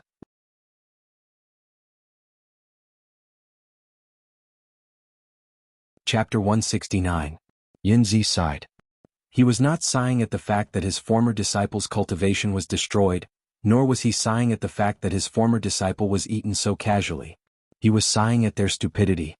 However, there was nothing to sigh about. He knew that the stupidity of these cultivators was the result of the inheritance of Dao Tong and Kenzo. It was not the will of one person or a few people, but the result of thousands of years of choices. He was a genius who started cultivating at the age of 40. Now he was 132 years old, and it took him 86 years to reach the realm of enlightened master. The one sitting on the ground was 113 years old, and he had been cultivating for 113 years. He was a Taoist from a cave, and his parents were both cultivators. However, due to his lack of talent, he only reached the realm of emptiness after 113 years. There were many Taoists like him, and the swordsmen were even more demanding. This was under the condition that they had almost no distractions and were wholeheartedly cultivating. Yunzi knew that he was a smart person, but he also knew that if everyone in Daotong was as smart as him, they would have fallen apart a long time ago. A group of smart people with great power and ambition. Smart people who were no different from those in the secular world. How could there still be Dao Tong and Kenzo? They would have plotted against each other and killed each other. However, he still sighed at their stupidity. Their power, which was not considered strong in his eyes, made them lose the instinct to seek benefits and avoid harm that everyone in the secular world had. He sighed again and looked at Chang Pingzi without sorrow or joy. Why didn't you hide well? The Taoist on the ground looked at him with numb eyes. His lips and fingers were trembling, but now they were no longer trembling. Only his eyes occasionally moved, emitting the light of despair. That is hatred. Hatred with scales and horns. Yunzi looked at him. His tone was not angry, but it did not sound like he was comforting either. He used to be a great demon in the realm of mysterious. He only needed one finger to kill me. Although he is heavily injured, he is still hatred. Chang Pingzi could no longer speak. Li Yunxin's spiritual power pierced through his snow mountain, but it didn't completely destroy it. Therefore he was able to live for another hour, an extremely painful and unimaginable hour. Now that the cultivator had reached the end of his life, the pain he felt was almost equal to the total amount of torture he had suffered in the previous hour. He stared at Yunzi, hoping that he could free him. However, his master did not seem to intend to do so. Only then did Chang Pingzi realize this was his punishment. But he did not even have the strength to express regret or anger. This won't do. Sigh. Yunzi sighed again. He looked at Chang Pingzi as if he was looking at a disappointing child. You guys are typical cultivators. Born in the blessed enclave, one's aptitude was better than most people in the secular world. From the moment he was born, he had started cultivating, ignoring the affairs of the world. Perhaps you still don't know that in this world, there are people who would kill for a mouthful of food. That's a good thing. In this way, your desires are not strong, and you are wholeheartedly focused on cultivation. Even if he were to walk in the secular world in the future, he would still be high and mighty. Your world is already very difficult to shake. When Yunzi said this, Chang Pingzi's pupils began to slacken. He blinked as if he was relieved, he could finally get rid of this terrible pain. But his master raised his hand, and a stream of spiritual energy was injected into his body through the air. His temporary vitality was rejuvenated, and at the same time, it was followed by a tsunami-like pain. A series of the most vicious curses quickly appeared in Chang Pingzi's heart, but he was not good at it, and he did not even know how to curse. Yunzi did not care about his pain. It seemed that he just did not want to lose an audience. Green smoke rose from the incense burner in the room, and the fierce sunlight penetrated the wool carpet within one step of the door. Outside the window, the trees swayed gently and rustled. The Taoist in the true realm lowered his eyes. That's why I said this won't do. He sighed. They need smart people like me. They need smart people like me to do some evil things. They need smart people like me who have the strength, brains, and desire to face the coming catastrophe. That's why I have to become the leader of a sect. And that sect should be the sharp knife. Don't go through the catastrophe and don't abandon any desire. Just pursue the ultimate power. He was silent and thought for a while, and then he raised his hand again. A more vigorous spiritual energy was injected into Chang Pingzi's body. Say it. Because of this spiritual energy, the dying Taoist priest was finally able to speak despite the extreme pain he was in. He should have said a series of curses, but as Yunzi said, the idea he had formed in more than 100 years made him say something else. If we don't go through the catastrophe, how can we improve our cultivation? How can we forget? We don't need to do that. Yunzi looked at him calmly. Why do we have to go through the catastrophe? Or they are afraid that we will lose our nature. Or they are afraid that we will not be able to improve. But as far as I know, there is a sect that cultivates Taoist magic arts and swordsmanship at the same time, and they don't go through the catastrophe. They go out into the world and their strength is so strong that even I am shocked. You don't know about this. I don't know whether the two saints know, but I do. In them I see what people who possess great strength but don't abandon their emotions and desires are like. They are a group of lunatics. But we are a group of old people. Yunzi closed his eyes. Lunatics can change and destroy the world, but old people can't stop them. I am willing to become a lunatic, and many people in Daotong and Kenzo will become lunatics. We will be the first group of martyrs. But the Taishang? The emptiness boundary Taoist's life force began to weaken again. Even Yunzi couldn't prolong his life for much longer. The Taishang forgets emotions? Yunzi laughed coldly. Let's first figure out why the two saints have been in the Taishang forgets emotions realm for 1,000 years, but still haven't ascended. The light in Chang Pingzi's eyes finally died out. Yunzi gazed at his corpse and shook his head in pity. You are also a martyr. It was a moonless night. But the wind was strong. The flowers of the acacia and moonlight outside the house were blown off the trees, covering half of the courtyard. The fragrance of the flowers mixed with the smell of the soil, but it smelled surprisingly good. Li Yunxin sat on a rattan chair under the porch, half reclining. He was using a thin wolf hair brush to draw on a white paper fan. He was painting a landscape, half painted and half painted, but he was only half finished. Strictly speaking, this painting wasn't very good. The composition and blank space were both problematic. Apart from the experienced brushwork, there was nothing special about it. But he seemed to be doing this just to get rid of the boredom. After a few strokes he would stop and think about it. At the moment he was temporarily staying in one of the properties of the Yu residence. There was a courtyard with 3 entrances about a quarter of an hour away from Taoshi Road. The person who took care of him in Lu Laodao was a middle-aged scholar who called himself Mr. Li. He was extremely ugly. The first impression that left on Li Yunxin was that he had a strange appearance. But he was unexpectedly polite to Lu Laodao. His words were occasionally probing, as if he didn't believe that this Lu Gongzan was the Lu Gongzan that day in the Yu residence. He pulled Lu Laodao to the front yard to drink and make merry, but he never looked at Li Yunxin. No matter what, he was a smart person and could see through some inside information. He sat under the porch enjoying the wind. After a while he seemed to be tired. He put the brush on the brush holder, blew the ink on the fan and closed it. But when he was about to close his eyes, he found that there was a dot of light on the crown of the acacia tree in the courtyard. He opened his eyes and looked around lazily. He found that there was a bright moon on the crown of the tree. It was indeed a bright moon, a golden, round, flat moon like in comic books. There were a few clouds curling around it. The crescent moon emitted a gentle light that illuminated the entire courtyard.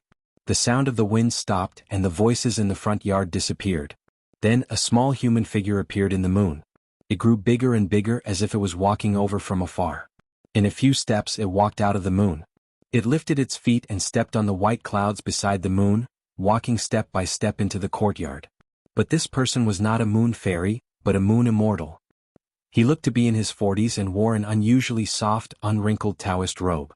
5 strands of hair were as black as ink, but his face was fair and clear. He landed in the courtyard and stood with his hands behind his back.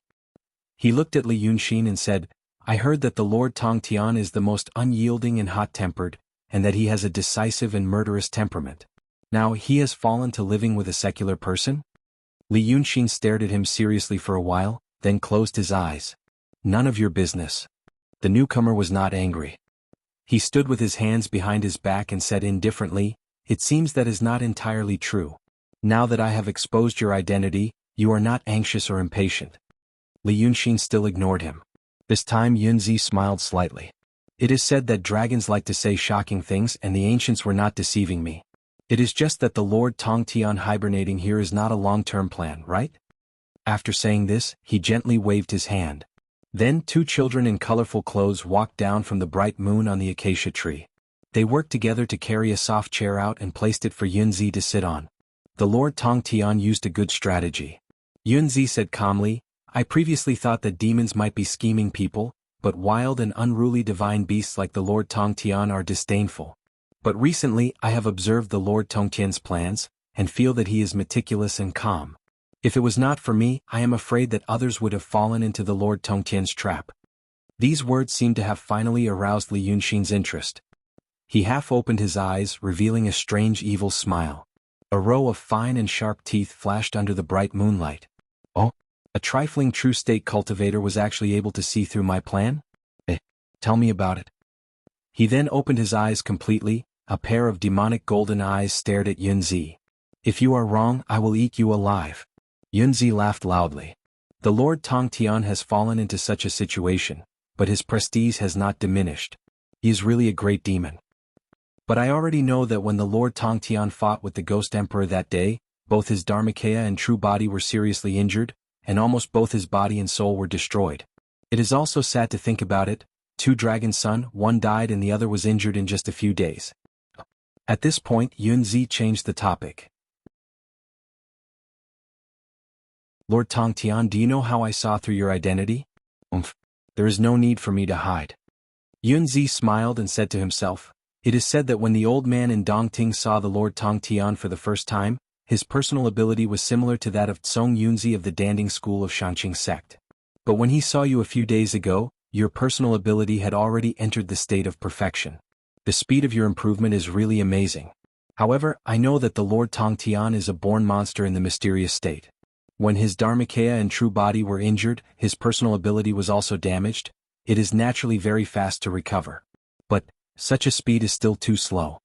Li Yunxin stopped talking and stared at him fiercely with a pair of golden eyes. Yunzi got excited. He stood up from the bed and paced for 2 steps. "Because the Lord Tongtian wants to recultivate. This is a good opportunity." His tone gradually became cold and he looked at Li Yunxin with bright eyes. The Lord Tongtian used to be notorious in the Yi Kingdom and the Li Kingdom. He cultivated the way of bad wish. Although it is the easiest way to improve, there are many hidden dangers. Before that, your personal ability was almost destroyed, and you also knew that the Daotong Kenzo would definitely go to the Tongtian swamp to hunt the Ghost Emperor. You certainly couldn't feel at ease. So you escaped to the Wei River. Then you knew what happened here, and you also knew that I, the Lord Dongting, and the Golden Rock Girl suspected each other. So you created the dragon cult. Then you set up a trap in the city and killed the Qing Liangji. So we were all on guard against each other and thought that the dragon cult was the work of the other party. The Lord Tongtian not only hid his identity, but also obtained the power of wish. Now he obtained the good wish. No wonder your progress is slower. What I said now, is it the truth?" Li Yunxin slowly sat up straight from the rattan chair, no longer pretending to be fierce. He stared at Yunzi for a while and sneered, "You are smarter than I thought. Do you know where the Lord Tongtian made the first mistake?" Yunzi said with a smile, "The first time you went to Mount Jun to meet the Lord Dongting, when you boarded the boat, the shrimp soldier saw it clearly. You are actually afraid of water. Then that night when you fought with Tsong Yunzi, you didn't cross the river unless you found a boat." "Ah." Yunzi threw his head back and laughed. The secret historical records of the Daotong say that although the Lord Tongtian is the dragon's son, his real body is the body of a leopard. As a dragon's, he does not like water. It is actually true. After Yunzi said this, he saw Li Yunxin on the rattan chair was startled. He clapped his hands. "Wonderful, wonderful, wonderful. I also know that the Lord Tongtian entered the city and went to the Yu Mansion.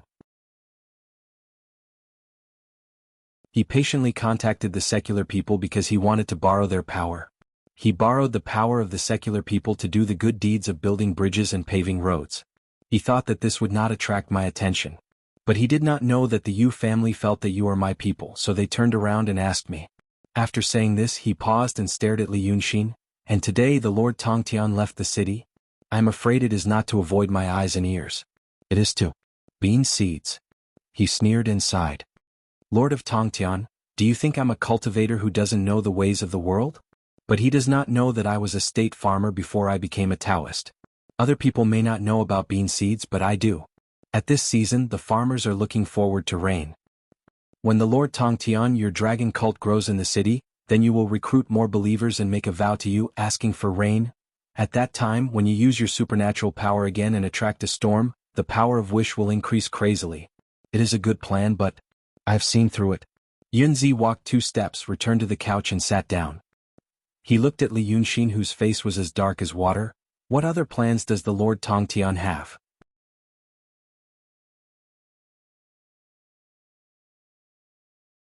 Chapter 170. From the moment Yunzi walked out of the moon to the moment he asked this question, only a quarter of an hour had passed. However, he seemed to have hidden those words in his heart for a long time.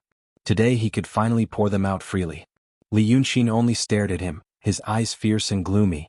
After a quarter of an hour of silence, the pupils of the golden eyes suddenly shrank into a thin line. Do you know what happened to the last person who thought he was smart in front of me? Yunzi looked at him with a tolerant gaze. I want to hear about Lord Tongtian's means. It's certainly not something we can imagine. The last person was a stinky Taoist called Qing Liangzi. Li Yunxin looked at him and said slowly, he thought I was a servant, so he blocked the road and wanted to kill me. That idiot. He squinted his eyes, opened his mouth, and sighed in a low and happy voice. I first asked him to tell me everything he knew, just like you did today. Then, when he thought he had figured out my plan, I killed him. First, I smashed his body into pieces, and then smashed his soul into nothingness. That idiot didn't know why he died. Don't you think it's satisfying? Yunzi smiled and shook his head, pointing in the air. Then a few acacia flowers fell from the trees and floated in the air, emitting a soft light, like beautiful little lamps. That Qing Liangzi was my good friend. Alas, what a pity. Yunzi smiled and sighed. He was a crazy person, but crazy in an interesting way. I used to know that there was a problem in Daotong and Kenzo, but I didn't know where it was. But he told me some things and pointed out the way for me. It's not an exaggeration to say that he was a master of one word. Lord Tongtian, you killed my good friend, a master of one word. What should I do to you? Li Yunxin raised his head slightly. An extremely faint but scorching mist rose from his nostrils, ears and mouth. He said in a low voice, but his voice already contained a bit of a wild beast's hoarseness and violence. What does a mere true realm little person want to do to me? Yunzi sensed the danger, but he didn't care. His smile became more tolerant and gentle. He heaved a long sigh of relief and raised a finger, pointing at the bright moon on the crown of the acacia tree. Lord Tongtian, do you know that this thing is called the treasure mirror of mysterious light? It was a magical weapon that I had refined for more than 60 years. It's best at seeing through a cultivator's realm. I value my life and I don't like to do things that I'm not prepared for. Therefore he cherished this magical treasure very much. Therefore he knew that Lord Tongtian was only at the peak of the transcendent state. The Lord Tongtian wants to practice the path of goodwill. As dragons, you are experienced and knowledgeable, and you should know that demons are the same as us human cultivators. When they reach the profound state and break through to the Taishang forgetting realm, they have to go through the tribulation. To go through the tribulation they have to abandon their emotions and desires. That's why Lord Tongtian wants to practice the path of goodwill again. As far as I know, when the path of bad will reaches the peak of the profound state, it's really full of inner demons. They don't need to go through the tribulation, but they have to destroy their own cultivation. But, without the heart of Tao, how can they understand the Taishang forgetting realm? Daotong has the heart of Tao and Kenzo has the heart of swordsmanship. Demons and Yin spirits. Isn't the reason why Lord Tongtian stopped at the peak of the transcendent state to find this heart? Yunzi spread his hands. Is Lord Tongtian really willing to break through the peak of the transcendent state and enter the true state, and lose this search? What should I call it? As far as I know, except for the Shinryu, no demon can find something like the heart of Tao or the heart of swordsmanship. Is Lord Tongtian willing to give up this opportunity? Is he waiting for the next realm to fall to the intent realm, and then recultivate and find that little bit of light again? At that time, Lord Tongtian might not meet someone as easygoing as I am. Li Yunxin fell silent and frowned, thinking for a long time. Yu Yunzi had inadvertently mentioned something that confirmed one of his thoughts. There is no free lunch in this world. Daotong and Kenzo cultivators have to go through the tribulation. They have to find the heart of Dao and the heart of swordsmanship at the peak of the transcendent state, and then break through to the true state. Although it's extremely unlikely, even if there's a glimmer of hope, people are not willing to give up the Taishang forgetting realm. Demons, on the other hand, can absorb the power of will, and their cultivation can skyrocket. But this debt has to be paid, at the peak of the profound state when they break through to the Taishang forgetting realm. Most demons can't pay it back. Li Yunxin. He never thought so far ahead. Until today he was forced. When no one forced him, he was gentle and indifferent, at least it seemed. But if someone thought he was easy to bully and poked him for fun, they would have to face terrible and crazy revenge. But at this point he really didn't think about the Taishang forgetting realm. But he also didn't want to end up as a great demon at the peak of the profound state. There was still someone above him, and it was very uncomfortable. But Daotong looked for the heart of Dao, and Kenzo looked for the heart of swordsmanship, all to not lose the heart of Dao when they abandoned their desires. Although he didn't want to admit it, it was a fact. Desire was the source of all living beings in this world. Desire. Li Yunxin had it. But the so-called emotions they wanted to abandon. Li Yunxin raised his head. The ferocious expression from before slowly faded away. He even yawned, a cloud of mist gushed out from his mouth, curled up and dissipated in the air. Easy to talk to? What do you mean? His silence made Yunzi believe in his own judgment. The Taoist priest smiled and stretched out his hand to push away an acacia flower that was slowly drifting in front of him. Actually, this humble Taoist would like to have a try and see what kind of experience it would be to kill a dragon son who was once in the profound realm as a true master. But after thinking about it, I have more important things to do. Lord Tongtian is also a smart man. He should know that in this world, a great calamity is coming. Shinryu established a dynasty.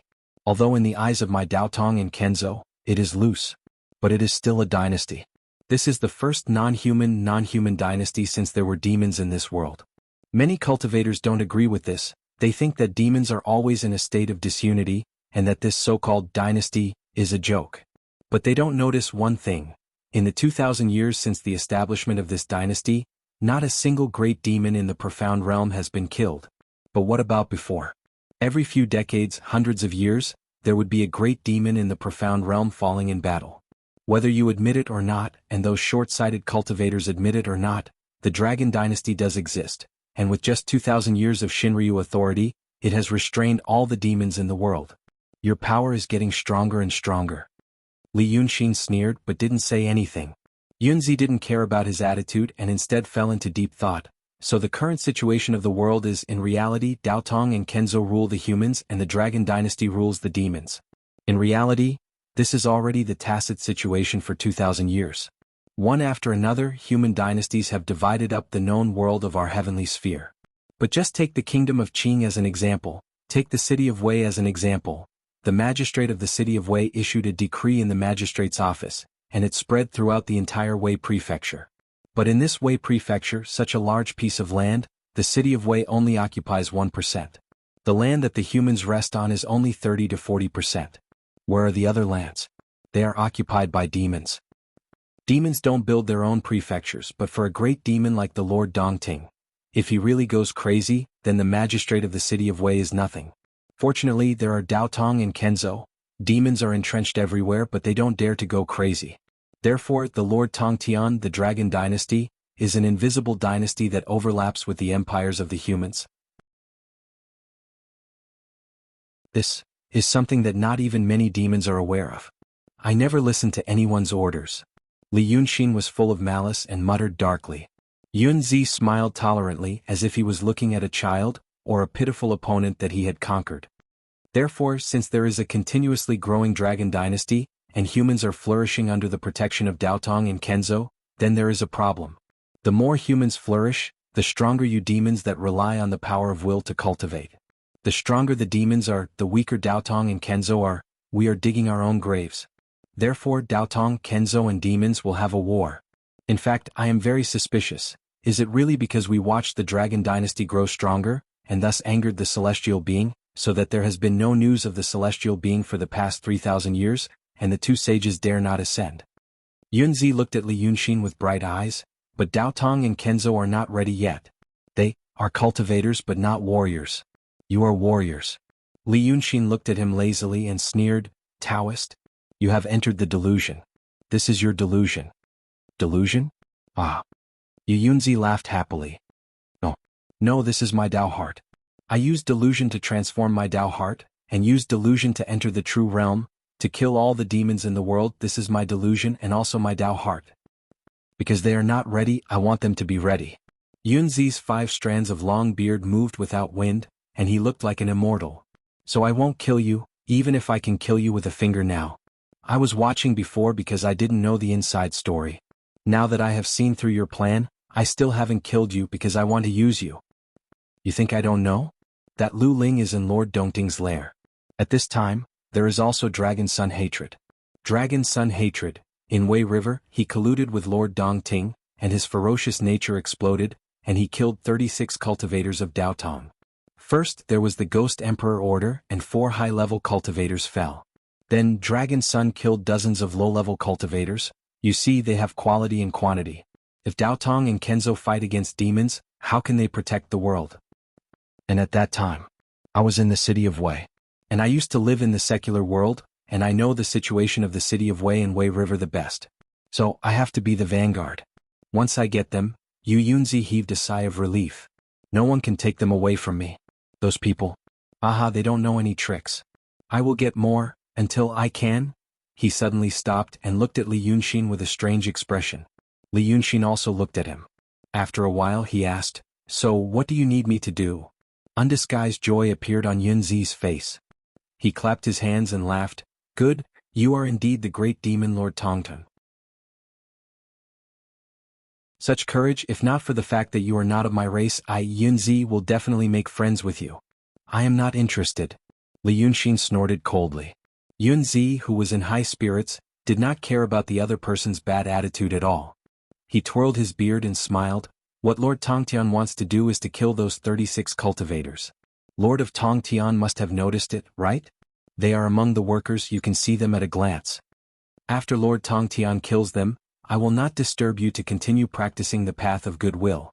Because only when Lord Tongtian enters the true state and finds the heart of Dao, can he become a strong enemy of Dao Tong and Kenzo. I need a strong enemy.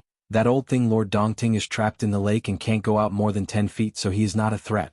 But a dragon son who used to be in the mysterious state and now has found the heart of Dao, is the most terrible enemy. Yunzi sighed comfortably. Demon, find the heart of Dao. Except for the divine dragon who was born to be tyrannical, there is no such example. Whether the war starts or not, I will get what I want. And you, Lord Tongtian, are my opportunity. So you see, you can be used by me. If you let me do this, I can stay in the city of Wei to manage my power. At the same time, I need you to always exist and become stronger so that this situation can continue. Yunzi looked at Li Yunxin seriously. Lord Tongtian, do you want to do this? Li Yunxin drooped his eyelids and sneered. What if I don't do it? Yunzi stopped smiling and said word by word, Then you are courting death. The situation that Li Yunxin flew into a rage as Yunzi expected did not happen. This Lord Tongtian just looked at him gloomily. So he understood that Li Yunxin had fully understood the current situation. No matter how arrogant a demon was, he still wanted to live. He snorted, Even if you don't do it, I still have other opportunities. That Lu Ling is in the hands of Lord Dongting. If I plan it, it will still be the same situation, but it will take more effort.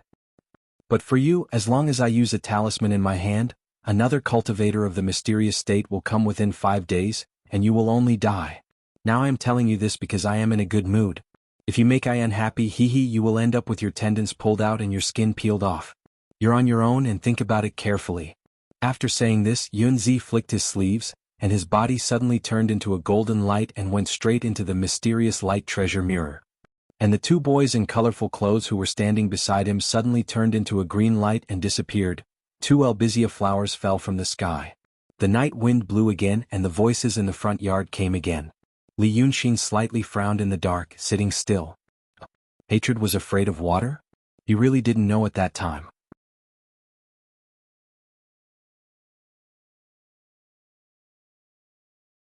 Chapter 171. Therefore, when Lu Laodao came back from the front yard, he saw Li Yunxin sitting alone in the dark corridor. Laodao knew nothing about what had happened in the courtyard, but he could tell that Li Yunxin was not happy. He didn't think that Li Yunxin was unhappy because he had left him alone. He knew that Brother Xen was not always fond of crowds, nor was he always lonely. But Mr. Li was certainly not willing to join in the fun. He dragged a rattan chair to Li Yunxin's side, turned his face sideways and burped, "What's wrong with Brother Xen?" Li Yunxin glanced at him in the dark. That Yunzi took the bait. Lu Laodao was stunned. The good wine made him feel comfortable, but it also slowed his thinking. After a while he laughed, "Oh, Brother Xen is so smart. He was here just now?" After being stunned for a while he thought again, "But Brother X, is there anything else?" Li Yunxin touched his folding fan and sighed, "When we were outside the city I told you that Yunzi was a smart man. He would use good wish and bad wish to trick me. Now it seems that he is indeed a smart man.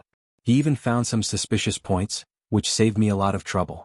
And he did follow the path I designed, making a fuss about good and evil.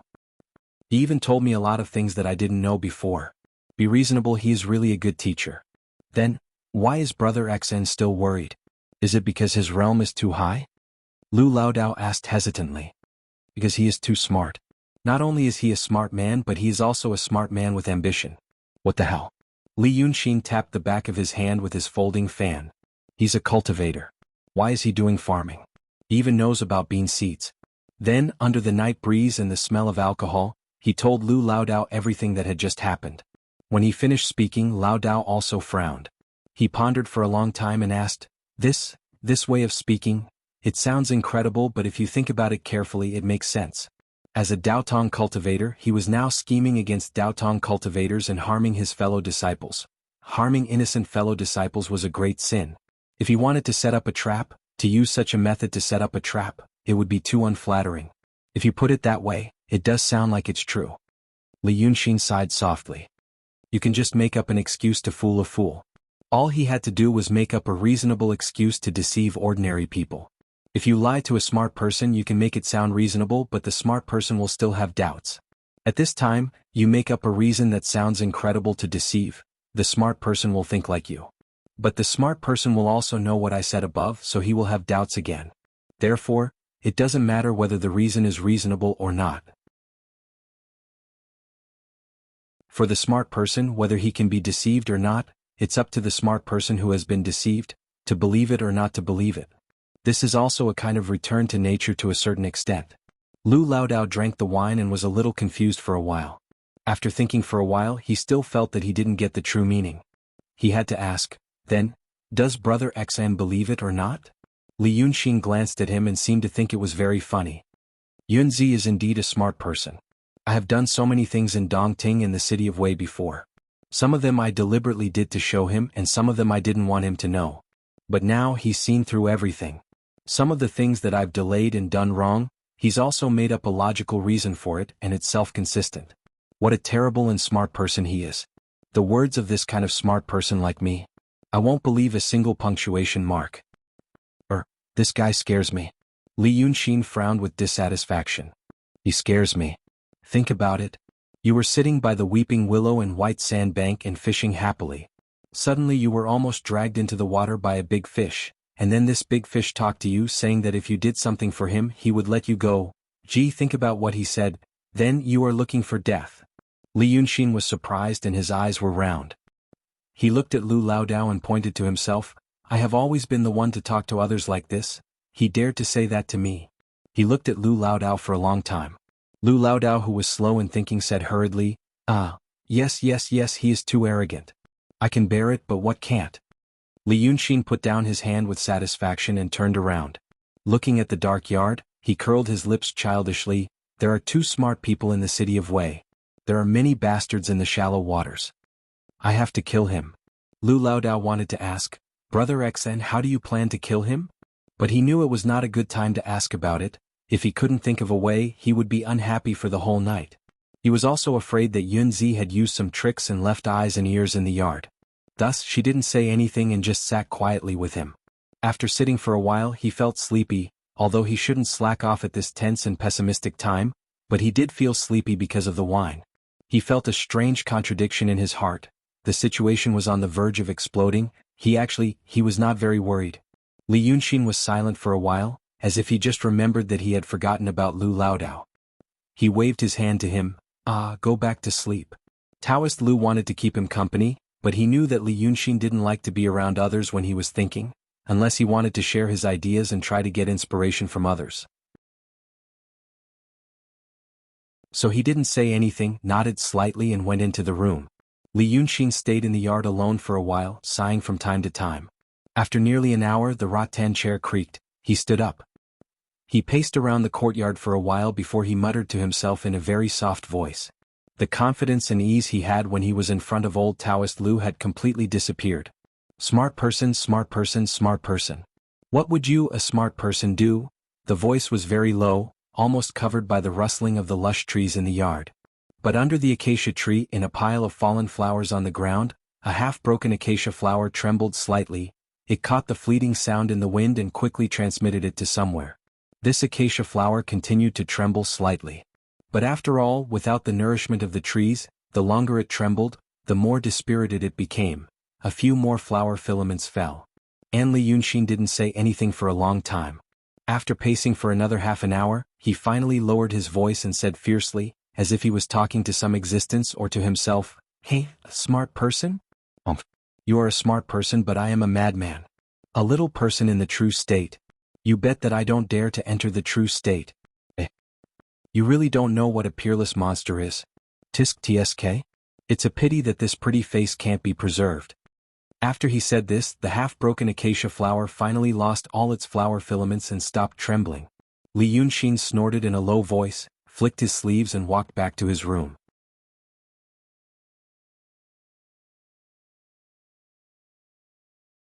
Chapter 172.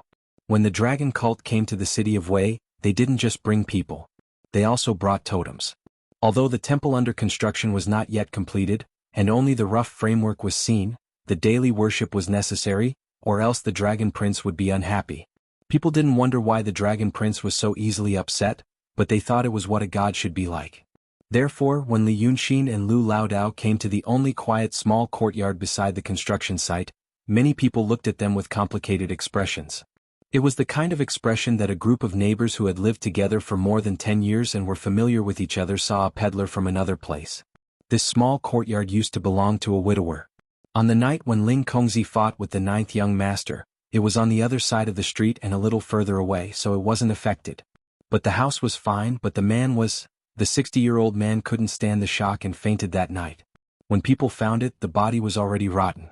So no one lived in the house anymore. However, people believed that gods could get rid of filth, and people outside of the city of Wei were not as particular as people in the city. They happily welcomed the golden statue of Dragon Prince, that the carpenter dug out from under the loquat tree in his yard that night, and the clay statues of the 5 guardian gods into the yard and settled them down. Now there were always 4 people guarding outside the courtyard, because the statue was indeed made of gold. And people came to worship from time to time. They were away from home, although it was just a long trip from Egret Island to the city of Wei for Li Yunxin, it was still away from home. They were always unhappy, always worried, and always needed some spiritual sustenance. When these people saw Li Yunxin and Lu Laodao coming, they all strangely stopped talking at the same time. Lu Laodao had prestige in people's hearts. He was the real hierarch in people's hearts. From the very beginning of the dragon cult's emergence to its current scale, it was naturally inseparable from his glib tongue. In the early days he had done a lot of work dealing with people. After the dragon god cult finally began to be spread and developed by the believers, old Taoist Lu cleverly reduced the number of times he participated in worldly affairs. Thus, his image began to be mysterious and tall again. Such an amiable and mysterious leader had a high prestige among the believers. Otherwise, in such an era, how could there be more than 100 people who left their homes to follow him to the city? Moreover, people could really see that Lao Dao's beard and hair were slowly turning from white to jet black. To the common people, compared to painting formations, incantations, magical treasures and true realms, this was the true miracle of a god. Therefore, when Lu Laodao pointed to a handsome young man a few days ago and told everybody that this was the Jiaozhu of Shenlong Jiao, nobody raised any objection. However, in private they addressed him as Lu, and that person. Now, when people saw that person in front of the door, They didn't say anything and just kept a straight face. However, Lu respectfully let him in and stood guard outside the door. At the same time, he ordered the believers to step back. The hierarch has something to discuss with the guardians. People obeyed him and stepped back obediently. But more than one person guessed that it was because of the roast chicken bought from a shop in the city that morning. For many people, it was the first time in their lives that they had heard of eating chicken in such a way. 15 minutes after Li Yunxin went in, people started to ask about Lu's well-being. It seemed that this was a simple way to show their support for him. Lu Laodao could only smile bitterly in his heart. Li Yunxin walked into the courtyard and went straight to the front hall. As soon as he entered the door, he saw a chaotic scene. Mrs. Sanhua's and Xiao Jiesen's souls were yin spirits without bodies, so it took some effort for them to show their forms, but it was easier for them not to show their forms. Rat, black cat, white rabbit, and rooster, the 4 spirits transformed from animals, and it also took effort to transform into humans. But after all, animals transformed into humans to cultivate with human meridians, so maintaining a human form was also a kind of cultivation. But Lu Laodao also advised them not to show their forms in front of believers easily, so as to avoid shocking the world and losing their authority and sense of mystery. The 4 new spirits were told by Li Yunxin to listen to the old man's words, so they didn't object. So when he came in, he saw the 4 spirits running around the house. They were either holding drumsticks, fruits, wine cups, or candlesticks in their hands, chasing each other and fighting for them. The black cat sergeant was the most dexterous, holding a crispy and tender drumstick in her left hand and a wine pot in her right hand. While running like a gust of wind, she chewed and drank. The rat spirit that Li Yunxin gave the name Shuk was the senior brother, but it seemed that he was still afraid of the sergeant, the senior sister, so he didn't dare to chase her. He hid in a corner with a plate of salted peanuts in his hands and ate them. His appearance was really shifty-eyed, which made him look a little wretched. But from the limited contact that Li Yunxin had with him, this rat spirit was actually honest and gentle. That was only true for monsters. The chicken spirit was wearing colorful clothes and had a head of messy red hair, shouting, "Senior sister, give me a bite." It seemed that the whole roasted chicken had entered the sergeant's stomach. The rabbit spirit was a young man in human form, fair and clean, but with buck teeth. He squatted on the armchair by the door and stared at the peanuts in his senior brother's hand, wanting to eat but too embarrassed to ask. Xiao Jiesen's soul was attached to a clay statue whose face couldn't be seen clearly, which was still faceless. But the outline of the facial features was vaguely visible, which made Li Yunxin feel a little emotional. Although he had an excellent memory, he had almost forgotten what the girl looked like. Mrs. Sanhua, who was on the gold body, giggled like a lunatic at the running demons and ghosts in the house. It wasn't until she saw Li Yunxin push the door open and come in that she exclaimed, "Ah!" Then she shouted, "Ah! Oh, the hierarch is here. Noisy humph. Noisy. Don't be noisy." Shuk immediately dropped the plate on the ground and stood up. The rabbit spirit was also shocked and jumped off the chair, trying to transform into his original form, but he held back and ran behind the senior brother. The chicken spirit turned around and saw Li Yunxin and his eyes widened. "Ah, my king, senior sister." The cat spirit turned around and stuffed the drumstick and the flagon into the chicken spirit's hand and kicked him down. Blinking her big eyes, she curtsied pitifully. "My king is here." After chewing for a while, he finally swallowed the food in his mouth. "I must be exhausted these days," Mrs. Sanhua giggled. "Hee hee, little demon, you're the laziest." My king is here." Did my king bring 3 animals?" Where are they?" Li Yunxin walked straight to the armchair by the door and sat down comfortably. Not replying to the cat spirit, he only said to Sanhua, "I don't have 3 animals.